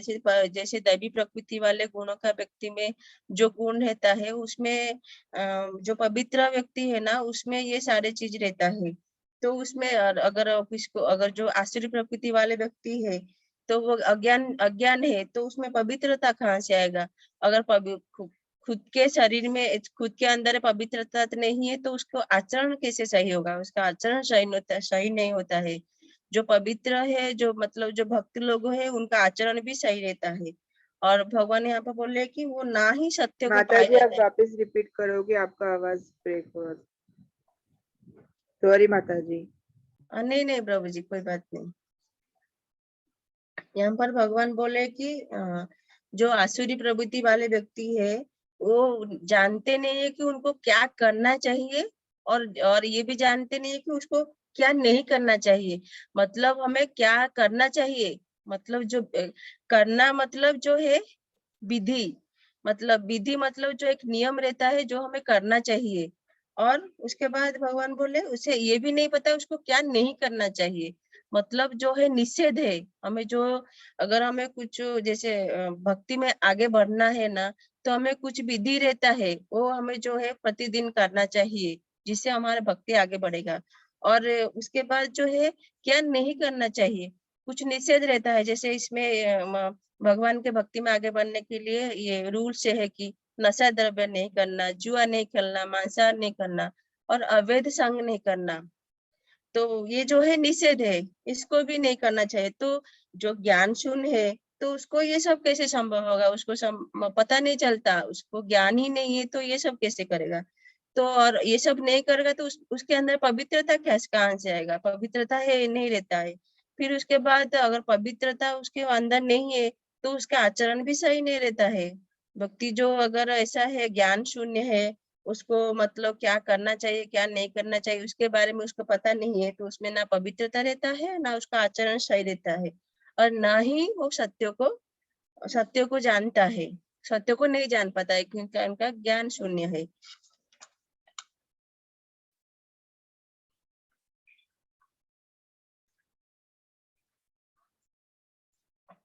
जैसे भगवान बोल रहे कि आजकल जो है जैसे हम लोग आजकल लोग जो है पवित्र मतलब है ही नहीं, मतलब पवित्रता नहीं रहता है लोगों के अंदर। सबके अंदर जो सबसे पहले ईर्ष्या रहता है। और जैसे हम लोग अभी पढ़ चुके हैं कि ईर्ष्या और क्या बोले तो बहुत अहंकार में रहते हैं और उनको लोगों के प्रति जो है घृणा भाव रहता है, उनके ऊपर दया नहीं रहता है लोगों के ऊपर। तो भगवान बोल रहे कि खाली जो है आजकल को लोग जो है उनके अंदर तो पवित्रता तो नहीं रहता है, पर लोगों जो है दूसरे लोगों जो है उनके जो मतलब दिखने में साधु जैसे दिखते हैं वो लोग, पर लोग जो है उनके कपड़े उनके चमक धम देखकर लोग उनके ऊपर आकर्षित हो जाते हैं आजकल के लोग, क्योंकि हम स्वयं ऐसे करते हैं। तो भगवान बोलते हैं कि जिसका इच्छा जैसा है उनका इच्छा भी मैं पूरा करता हूँ। अगर वो चाहता है मुझे ऐसा लोग मिले, मतलब जैसे हम लोग चर्चा करे थे, अगर कोई चाहेगा कि चाहेगा कि मुझे मतलब सस्ते में सारी चीज मिल जाएगा, मतलब पूजा पाठ करूं पर उसमें कुछ रूल्स नहीं होना है, तो ऐसा व्यक्ति को भी भगवान परमात्मा हमारी इच्छा को देख रहे हैं। हमारे मन में जो जैसे हम लोग पढ़े थे कि जो है क्षेत्र को जो जानने वाला है वो क्षेत्रज्ञ है। तो आत्मा और परमात्मा दोनों क्षेत्रज्ञ है, दोनों हमारे मतलब परमात्मा हमारे हृदय में बैठे हुए, वो हमारी इच्छा को जानते हैं। तो उसी रूप में जो है वो लोग ऐसे लोगों को भेजते हैं, मतलब जो मतलब ऊपर ऊपर से वो अपना सारा कार्य कर देते हैं, कुछ रूल्स नहीं होना, सारे पूजा पाठ हो जाएगा, बस उनको खाली पैसा होना है, ऐसे लोग भी मिल जाता है। और वो प्रभुपाद जी यहाँ पे बोले उनमें कुछ पवित्रता नहीं है। तो लोगों को हमें ऐसा लोग देख रहे हैं, अगर कुछ हम पूजा पाठ कर रहे हैं ना, लोग ऐसे लोग देखकर चुनकर लाना, जिससे और वो लोग करेंगे तो पूजा पाठ उनको पुण्य मिलेगा।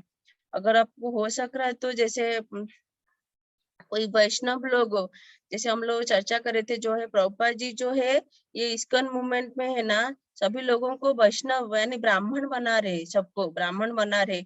और ब्राह्मण का क्वालिटी क्या है? जैसे पवित्रता होना, जैसे हम लोग चर्चा करे से, उसको दया रहता है, वो पवित्र रहता है, क्षमा से वो सबको क्षमा करने वाला है। और जो है जो निरंतर जो है केवल उसका एक ही चीज रहता है कि भगवान को भक्ति करता है, उनका पूजा पाठ करता है, उसमें ही वो निरंतर लगा रहता है, तो वो शुद्ध ब्राह्मण है। आजकल के ब्राह्मण हम लोग देखते हैं वो लोग नॉनवेज भी खाते हैं, वो लोग मतलब वो लोग प्योर नहीं है। प्योर ब्राह्मण देखना ढूंढना बहुत मुश्किल है।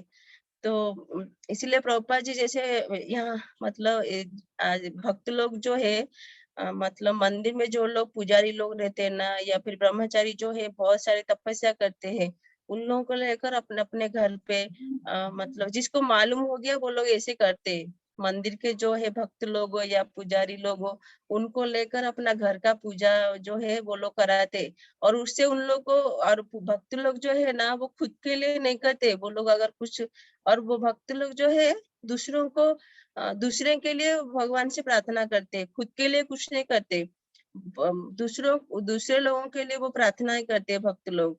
तो मतलब यहाँ पर जो है उनमें पवित्रता है, पर आजकल के जो हम लोग देखते हैं ना ब्राह्मण लोग, उनमें पवित्रता है ही नहीं, थोड़े लोगों को रहा होगा, वो भी सब पूरा क्वालिटीज जो एक एक जो गुण है ना सब में नहीं रहे आजकल के ब्राह्मण, पवित्रता तो है ही नहीं।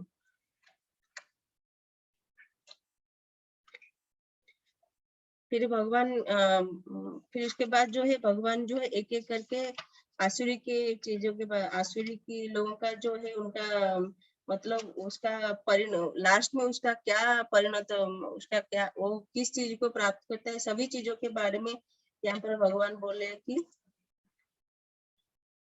वो जो आसुरी लोग जो है ना वो जो है ज्ञान शून्य होने के कारण जो है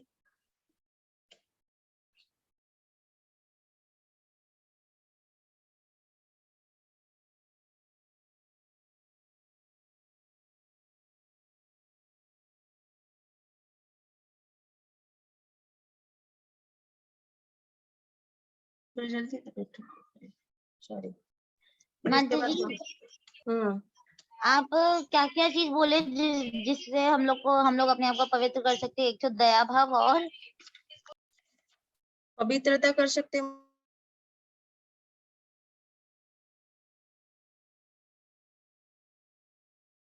हेलो,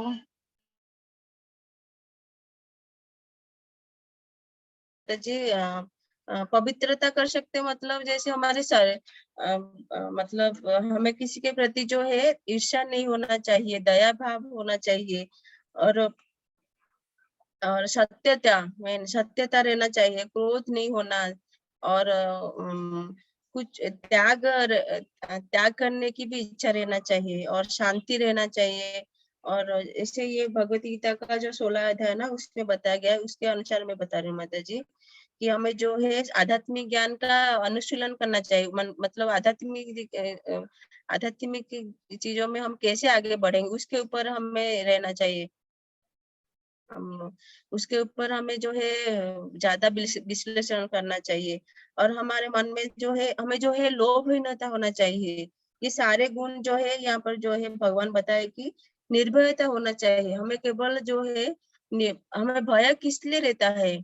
भय इसलिए रहता है कि हम जो है भगवान यहाँ पे बोल रहे हैं कि अगर मेरे मेरे शरण में आओ तो भय करने की जरूरत नहीं, निर्भय रह सकते हो। भगवान ने यहाँ पे खुद बताए थे मेरे भक्तों का जो है जो भगवान का जो भक्त है उनका कभी विनाश नहीं होता है। तो वो वो जो है निर्भय रहता है। तो भगवान का अगर भक्त मतलब बनने के लिए जो है हमें उनके प्रति पूर्ण शरणागत होना चाहिए माता जी। फिर हमें आत्मज्ञान के बारे में आगे बढ़ना चाहिए। हमें अपने हमारे शरीर क्या है, आत्मा क्या है, खुद को पहचाना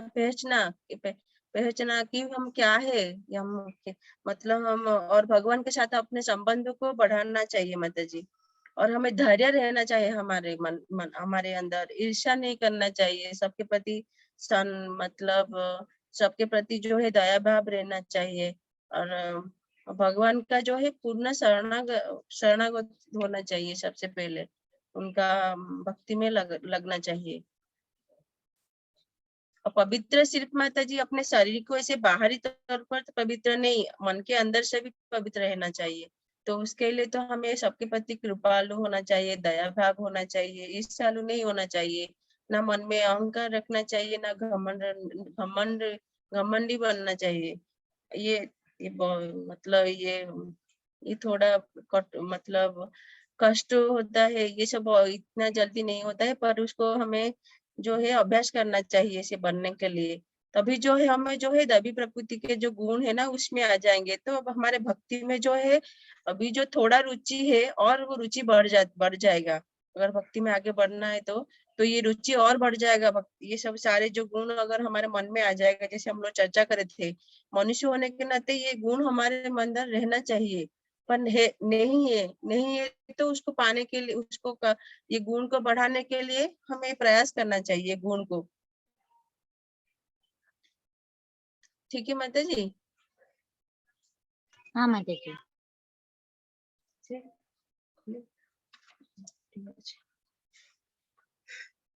फिर इसके बाद जो है भगवान बोल रहे कि भगवान बोल रहे कि जो ये आसुरी लोग जो है ना ये जगत को मिथ्या मानते हैं और बोलते हैं कि इसका कोई आधार नहीं है, जगत मिथ्या है, कोई आधार नहीं है और इसका कुछ नियम नहीं है। ये ना ईश्वर द्वारा मतलब उसका जो है ईश्वर इसका नियामक नहीं है, मतलब ईश्वर द्वारा ये कंट्रोल नहीं होता है, मतलब वो लोग भगवान को मानते ही नहीं है। और वो लोग क्या बोलते हैं, उनका कहना है कि सारा जो ये जो है ये ये भौतिक जगत का जो आधार जो है ना, बोलते हैं वो लोग कि वो काम इच्छा से ये भौतिक जगत उत्पन्न हुआ है और काम के अतिरिक्त तो और कुछ नहीं है। मतलब वो भौतिक जगत में सिर्फ वो लोग काम को ही मानते हैं, मतलब मोहग्रस्त रहना का अपना विषय आसक्ति को बढ़ाए रखना, बोलते कि उससे अच्छा उससे ज्यादा और कुछ कारण नहीं है। ये भौतिक जगत का जो है मिथ्या है, मतलब वो मानते ही नहीं है, भगवान को ही मानते नहीं है, भगवान को वो लोग दूर हकाल देते हैं वो लोग, क्योंकि उनको जो है ज्ञान नहीं है, तो अज्ञान के कारण वो लोग ऐसे सोचते हैं। फिर इसके बाद बोलते हैं कि ऐसे लोग जो है निष्कर्ष का अनुगमन करते हुए ऐसे लोग जिन्होंने आत्मज्ञान खो रखा है, और जो बुद्धिहीन है ना उसको आत्मज्ञान है, और वो लोग जो है बुद्धिहीन रहता है, उनमें बुद्धि नहीं रहता है। तो भगवान बोले अनुपयोगी एवं भयावह कार्यों में वो लोग प्रवृत्त रहते, जो संसार का विनाश करने के लिए होता है। जैसे हम लोग देखे थे ना, आज यहाँ पर जो है बहुत सारे राक्षसों के बारे में हम लोग चर्चा इसमें आ सकता है। रावण, हिरण्यकशिपु होने दो। हिरण्यकशिपु का उदाहरण देंगे कि हिरण्यकशिपु जो है भगवान को मानता ही नहीं था, वो खुद को स्वामी मानता था, और वो जो है बहुत तपस्या किया था, केवल भगवान का जो अस्तित्व मिटाने के लिए बहुत सारे तपस्या किया था। भगवान को वो मानता नहीं था, और ऐसे भगवान यहाँ पे बोले वो लोग जो है बुद्धिहीन है, मतलब उनको बुद्धि ही नहीं है, मतलब सही जो बुद्धि है ही नहीं। और ऐसे लोग जो है ऐसा जो है इधर उधर का जो है, जैसे हम लोग देखे थे हिरण्यकशिपु जो उसका मरने का कारण, खुद का कारण वो खुद ही था, वो खुद ही भगवान को नहीं माना था, तो खुद मर गया था वो। और उसके साथ जो है उसके सैनिक लोग भी मरे थे जब हिरण्यकशिपु का वध हुआ था, उन लोग को मतलब और जो है वो हिरण्यकशिपु और कंस जो है वो भी भगवान कृष्ण को मानता नहीं था, और लास्ट में क्या हुआ, वो खुद मर गया, और उसके साथ साथ जो है उसका जो सैन्य जो है उसके राज्य के जो प्रमुख लोग है उसके द्वारा भी मारा गए थे। तो भगवान यहाँ पर बोले जो आसुरी प्रकृति लोग जो है ना, वो खुद तो वो भगवान को मानते नहीं है और बुद्धिहीन रहते हैं, और ये जो ऐसे कुछ इधर उधर के जो है गड़बड़ी काम करते हैं, जो है संसार का विनाश करने के लिए होता है। मतलब जो है लोगों का संसार में जो है वो अशांति फैला देते हैं ऐसे लोग, आसुरी प्रवृत्ति वाले लोग। जैसे हम लोग देखते हैं ना, नेता लोग जो है जो सिर्फ अपने लिए अपने स्वार्थ के लिए जो है जैसे हम लोग देखते हैं इलेक्शन के टाइम, जैसे उदाहरण इलेक्शन के टाइम जो है सब लोग जो है अपना प्रचार के लिए वो लोग अपना पूरा दिन भर लगा देते हैं, लोगों को पैसा खिलाने में, सब ये सब सारे में। और वो लोग क्या करते एक चीज, लोगों को अच्छा खिलाते हैं, अच्छा पिलाते हैं, ताकि वो उसके ऊपर मतलब उसके प्रति मतलब उसके वोट पाने के लिए वो सारे कार्य करता है। मतलब पहले तो अच्छा खिला पिला के अपने ओर करता है, जब वो वोट में हार जाता है, इलेक्शन में हार जाता है, तो उसका दूसरा रूप दिखने को मिलता है, मतलब कोई दंगा हंगामा वो लोग ऐसे करते रहते हैं। मतलब एक दूसरे को जो है वो ऊपर मानते हैं, खुद को जो है मतलब बड़ा मानते हैं, एक दूसरे खुद को कभी वो नीचा नहीं दिखाते ऐसा लोग। तो ये लोग जो है जैसे हम अभी देख रहे हैं, अभी जो है अभी युद्ध चल रहा है यूक्रेन और रूस के बीच में। इसमें क्या हो रहा है, लोगों का मतलब वो राज्य वो स्टेट वो कंट्री लोगों को भी नुकसान हो रहा है, हम लोग भी देखो अभी कितना नुकसान हो रहा है, हमारा भी जो अर्थ सिस्टम है जो ना वो भी गड़बड़ हो रहा ना। तो डायरेक्टली जो है उन लोग को जो यूक्रेन वासी है रूस वासी को भी हो रहा है, और दूसरे दूसरे जो कंट्री है ना उन लोगों को सारा दुख उन लोग को भी मिल रहा है, उसका प्रतिफल ये जो फल तो जो लोग दोनों फाइटिंग कर रहे हैं उन लोग को मिल रहा है, उसका प्रतिफल मतलब दूसरा फल भी दूसरे लोगों को मिल रहा है। मतलब यहाँ पर जो संसार का जो विनाश करने वाला है, अभी वो लोग आगे और कुछ प्लान करके रखे हैं, मतलब कुछ फेंकने वाले हैं, तो जैसे दूसरा थर्ड वार का वो लोग प्लानिंग कर रहे हैं। मतलब ये क्या हुआ उनके वो लोग अगर उनको बुद्धि होता तो ऐसे ये लोग ऐसे कार्य करते क्या? नहीं, बस वो एक दूसरे के ऊपर बड़ा होना चाहते हैं, खुद को कोई नीचा नहीं समझना चाहता है। तो वो बुद्धिहीन लोग जो है वो लोग है। तो वो संसार को विनाश करने के लिए बस ऐसा लोग काफी है। ऐसे कोई एक लोग अगर आ गया तो वो सारे संसार का विनाश करने के लिए काफी रहता है। तो यहाँ पर भगवान ये बता रहे हैं कि ऐसे लोग जो बुद्धिहीन रहते हैं, तो ये लोग जो है खुद एक दूसरे जो है लड़ते रहते हैं, दूसरे लोगों का उसका फल ज्यादा मिलता है। दूसरे लोगों को, उन लोगों को तो मिलता है, और बाद में जो है जो लोग बच जाते हैं ना, उन लोगों का हालत बहुत खराब हो जाता है। ये फिर उसके बाद जो है भगवान बोले कि वो लोग जो है कभी संतुष्ट ना होने वाला काम का आश्रय लेकर तथा गर्भ के मध्य तथा मिथ्या प्रतिष्ठा में डूबे हुए आसुरी लोग इस तरह मोहग्रस्त होकर सदैव क्षण भंगुर वस्तुओं के द्वारा अपवित्र कर्म का व्रत लेते रहते हैं। यहाँ पर जो है कि व्रत के बारे में है। व्रत मतलब जैसे हम लोग मतलब फास्टिंग वगैरह करते हैं, जैसे शुद्धि के लिए, या व्रत वगैरह शुद्ध के लिए, अपने शरीर के शुद्धि के लिए और भगवान के भक्ति के लिए व्रत वगैरह रखते हैं। तो यहाँ पर जो है असुर लोगों का व्रत कैसे बताया गया है, जैसे यहाँ पर जो है भक्त लोगों का व्रत बताए, भगवान बताते हैं कि वो लोग जो है जैसे डेली तो वो लोग जैसे हम लोग देख रहे हैं कि हम अभी माता जी का क्वेश्चन आया था ना, खाने पीने में भी वो लोग ये भी व्रत के जैसा है, मतलब तपस्या है उन लोगों का। 2 बार खा के रहना बहुत इजी नहीं है, तो वो लोग ये सब करते हैं, ये भी तपस्या है, ये भी व्रत है। जैसे आज जो है एकादशी है, आप सबको मालूम है आज एकादशी व्रत है। तो आज के दिन जो है ना ग्रेन्स खाना ही नहीं, मतलब खाली साबूदाना, खिचड़ी, साबूदाना से बने हुए चीज, और क्या बोलते हो, भगर से सामा राइस जो है ना उसको खा सकते हैं। और कोई कोई लोग तो ये खाते ही नहीं, खाली फल खा के रहते हैं। और ये लोग इस क्यों करते हैं? अपना शरीर का, तो जैसे साइंटिस्ट लोग भी बोलते हैं कि वो लोग भी मानते हैं हमें जो है अपने शरीर को एक दिन जो है अनाज से दूर रखना चाहिए, ग्रेन से दूर रखना चाहिए। हमारा जो सारे सिस्टम को थोड़ा चेंजेस होना चाहिए, ग्रेन से दूर रखना चाहिए, जो है साइंटिस्ट वैज्ञानिक लोग भी बोलते हैं।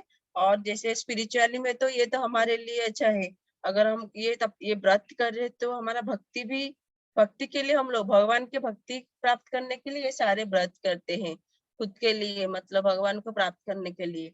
तो यहाँ पर ये जो लोग जो है ना अपने अपवित्र कार्य के लिए वो लोग व्रत करते हैं। मतलब कैसे हमारा ये जो सारा मतलब मिथ्या अहंकार का और मिथ्या प्रतिष्ठा के लिए लोग अपना कार्य करते रहते हैं, और मोहग्रस्त रहते हैं, ज्यादा जो है अपना इंद्रिय तृप्ति में लगे रहते हैं, उसके कारण जो है वो मोहग्रस्त रहते हैं। और वो जो है वो हमेशा चाहते हैं जो क्षण भंगुर वस्तुएं, मतलब जो नाश होने वाला है, जिसका जो समाप्त होने वाला है, ऐसे वस्तुओं को वो प्राप्त करने के लिए आसक्ति रहते हैं, बार बार बहुत कठिन परिश्रम करके ऐसे लगे रहते हैं। और सारे जो अपवित्र कर्म के लिए वो लोग व्रत करते हैं। ऐसे लोग अपवित्र कर्म करने के लिए, जो पवित्र नहीं, जैसे हम लोग पवित्रता का बारे में चर्चा कर रहे थे, तो ये लोग अपवित्र कर्म के लिए सारे कार्य करते हैं, मतलब व्रत करते हैं। उल्टा भक्त लोग जो है भगवान के सेवा के लिए, उनके संतुष्टि के लिए व्रत करते हैं, भक्ति कैसे प्राप्त करने के लिए। और ये लोग जो है सारे कैसे जो घृणित कार्य जो है उसको कैसे बढ़ाना, उसके लिए ये लोग व्रत करते हैं। फिर उसके बाद जो है अगर व्रत ऐसा है, उनका कार्य ऐसा है, तो उनका विश्वास भी अलग रहेगा ना। तो वो लोग विश्वास करते हैं कि इंद्रिय तुष्टि ही मानवता सभ्यता का मूल आवश्यक है। जैसे हम लोग पढ़ चुके हैं, मानव जीवन का जो है मेन प्रयोजन ये है कि भगवत आत्म साक्षात करना, भगवान के साथ अपने संबंध को जोड़ना। तो यहाँ पर इन लोग का अलग ही झंडा है, एजेंडा है कि इंद्रिय तुष्टि को कैसे हम लोग कैसे अपने इंद्रिय का जो है, मन की जो इच्छा है, सारे इंद्रियों को हम लोग कैसे तुष्टि करेंगे, उसको कैसे हम लोग मतलब ये करेंगे, ज्यादा से ज्यादा अपना जो है सारे विषय वस्तु को कैसे आगे बढ़ाएंगे, उसको कैसे हम लोग संतुष्टि करेंगे, उन लोग का कार्य ये रहता है। और वो लोग उसी को मानते हैं कि ये मेन कारण वही है और कुछ नहीं। इस प्रकार जो है वो जो है, जैसे हम लोग सोच देखे थे, जिसका जैसे वो जो व्यक्ति जैसा सोचता है उसका मृत्यु के कारण भी उसका स्मरण वैसे रहता है और उसका जन्म भी दूसरे जन्म में वैसे ही मिलता है। तो भगवान बोले कि अगर निरंतर कोई व्यक्ति ऐसे सोचता रहेगा इसी चीजों के बारे में, तो उसका चिंता ही वैसे रहेगा लास्ट तक, और उसका जन्म भी वैसे रहेगा। उसका जो इच्छा है जो है बहुत सारे रह जाता है, तो उसके जो इच्छाओं के जो जाल है ना, उसमें वो बन जाता है व्यक्ति। फिर उसके बाद जो है उसका वो जो काम क्रोध में इंद्रिय तृप्ति के जो मतलब काम क्रोध में फंस लीन होकर उसमें अच्छे से वो डूब जाता है।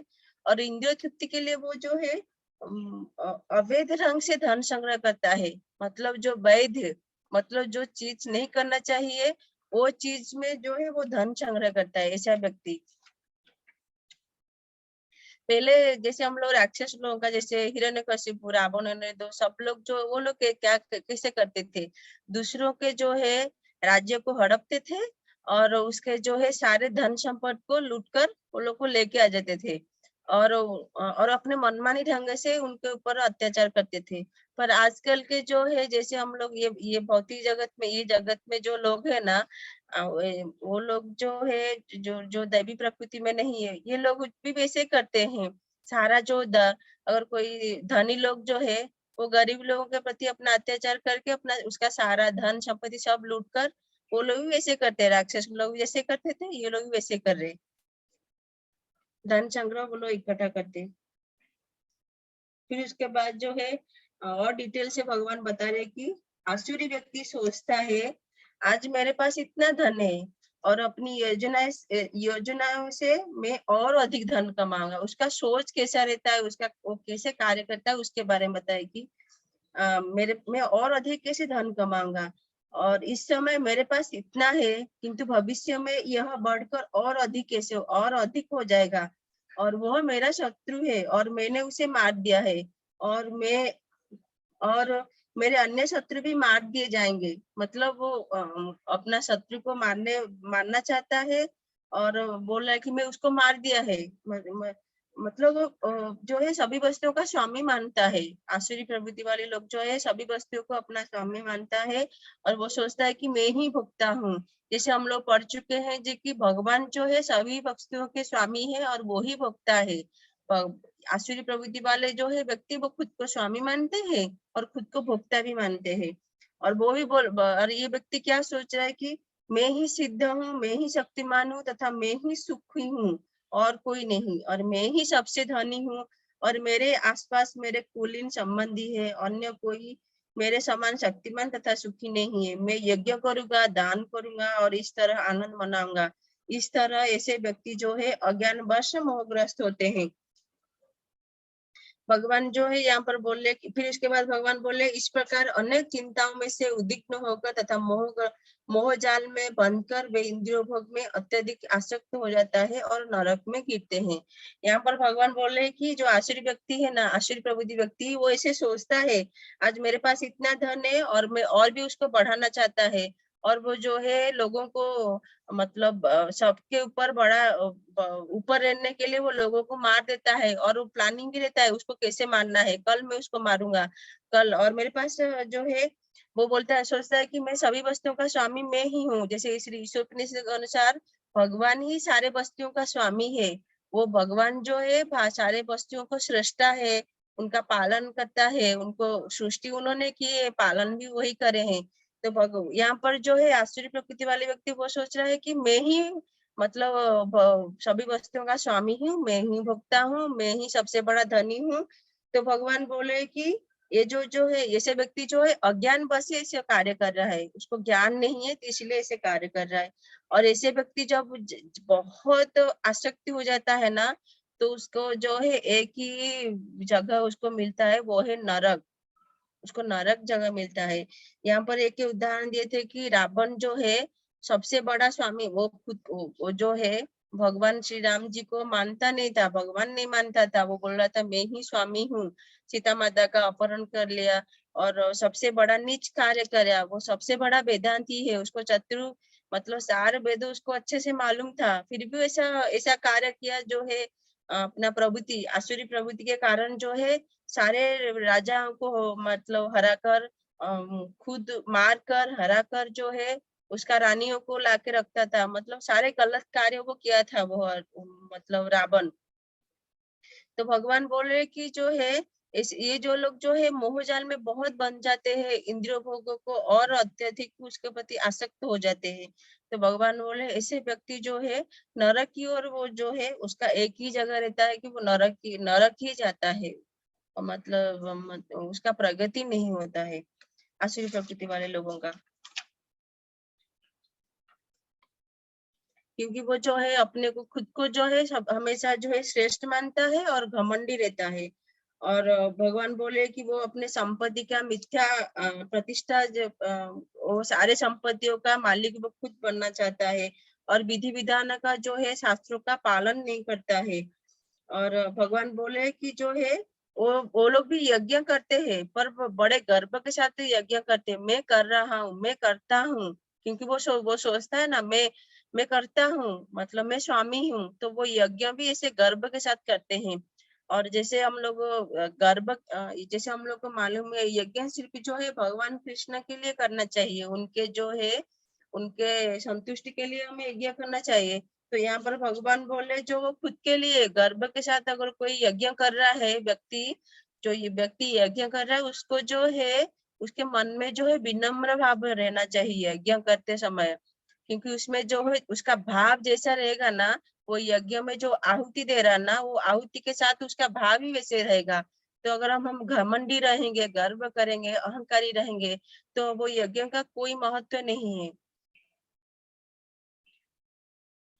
फिर उसके बाद जो लास्ट है कि मिथ्या अहंकार, बल, दर्प, काम तथा क्रोध से मोहित होकर आसुरी व्यक्ति अपने शरीर में तथा अन्य शरीरों में स्थित भगवान से ईर्ष्या तथा वास्तविक धर्म की निंदा करता है।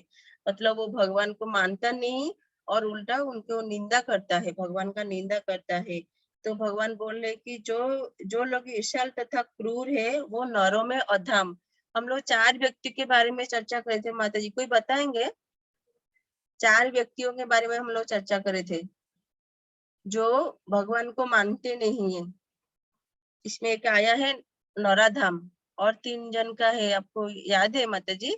इसको प्रभु जी? एक जो नशा करता है, एक जो अभिमानी होता है, एक जो क्रोधी होता है और जो एक ईर्ष्यालु होता है।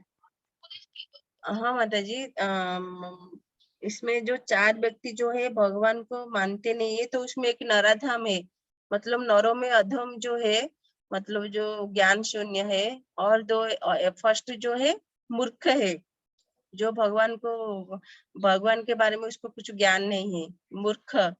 फिर उसके बाद जो है ये नरों में अधम, नराधम, मतलब वो मनुष्य है पर वो अधम, मतलब उसका नीचे योनि जो नीचे मतलब सबसे नीचे है, तो इसको नराधम बताया गया। फिर और एक बात और है कि जो है जिसको माया द्वारा जिसका जो ज्ञान शून्य है वो भी भगवान को मानते नहीं। और एक जन जो है आसुर भाव, यहाँ पे जो अभी आसुर भाव के बारे में हम लोग चर्चा करना, आसुर भाव में जो व्यक्ति है वो भी भगवान को मानते नहीं। तो भगवान बोले ऐसे व्यक्ति, ऐसे लोगों को जो है ना, जो है मैं बार बार भवसागर में डालता रहता हूँ। ऐसे लोग जो है जन्म मृत्यु चक्र में फंसे रहते हैं, वो ऊपर नहीं उठते हैं।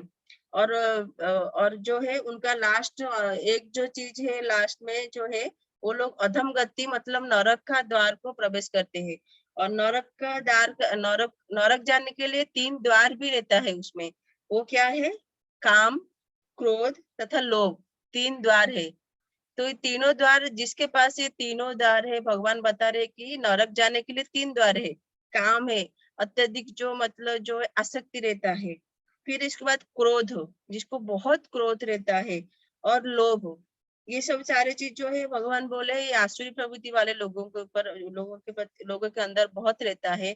तो भगवान यहाँ पर बोले जो बुद्धिमान व्यक्ति है ना, तो ऐसे चीजों को उसको दूर रहना चाहिए, ऐसी चीजों से वो उसको ये सब त्याग दे, नहीं तो जो है उसका जो आत्मा का पतन हो जाता है।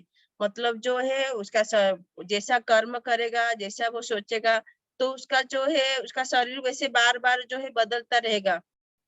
और आत्मा का स्वभाव क्या है, ये जो सारे अपोजिट साइड में रह गए, क्रोध, काम और लोभ, ये सारे अपोजिट साइड में। आत्मा का स्वभाव है भगवान सबके प्रति प्रेम करना, भगवान कृष्ण के प्रति प्रेम करना। तो उसको ये सब चीज नहीं मिलता है ना, तो इसलिए भगवान बोले ये आत्मा का पतन हो जाता है। एक्चुअली आत्मा जो है मतलब जो नीचे योनि में जो है, जो कीड़ा मकोड़ा है, उसके अंदर भी आत्मा है। उसको गलत संग के कारण उसको ऐसा शरीर मिला है, वो आत्मा को ऐसा शरीर मिल गया है। तो जो भगवान यहाँ पे बोल रहे हैं कि अगर कोई इसमें सारे गुण है तो उसको त्यागना चाहिए। जो बुद्धिमान व्यक्ति ये सब सारे चीजों को त्याग देता है तो उसका आत्मा का पतन नहीं होगा। फिर भगवान बोले जो व्यक्ति इन तीनों नरक द्वारों से बच जाता है वो आत्मा साक्षात के लिए कल्याणकारी कार्य करता है और इस प्रकार क्रमशः परम गति को प्राप्त होता है। जो शास्त्रों के आदर्शों का अवहेलना करता है और मनमाना ढंग से कार्य करता है उसे न तो सिद्धि, न सुख, न ही परम गति का प्राप्त होता है। अतएव मनुष्य को चाहिए कि शास्त्रों के विधि विधान अनुसार क्या कर्तव्य है, क्या अकर्तव्य है, उसे विधि विधान को जानकर कर्म करना चाहिए, जिससे वो क्रमशः ऊपर उठ सके। भगवान ने यहाँ पर बोले कि उसे जो है विधि विधान क्या है उसके बारे में जानना चाहिए, और उसके लिए क्या करने योग्य है और उसको क्या करना नहीं चाहिए, उसे सब जो है जानना चाहिए। मनुष्य होने के नाते हमें सब जानना चाहिए। भगवान बोले तभी जो है ऊपर उठ सकता है, मतलब वो भगवत भक्ति में तभी वो ऊपर जा सकता है। उसके बाद जो है भगवान 17 अध्याय में जो है उसके बारे में और अच्छे से डिटेल में बताए। और बहुत देर हो गया है, सॉरी। कुछ प्रश्न है माता जी इसके ये चैप्टर में कुछ है तो माता जी बता सकते हैं। नहीं माता जी। प्रभु जी मेरा बोलने का मतलब आप लोग को समझ में आया माता जी? प्रभु जी हाँ माता जी। हाँ माता जी।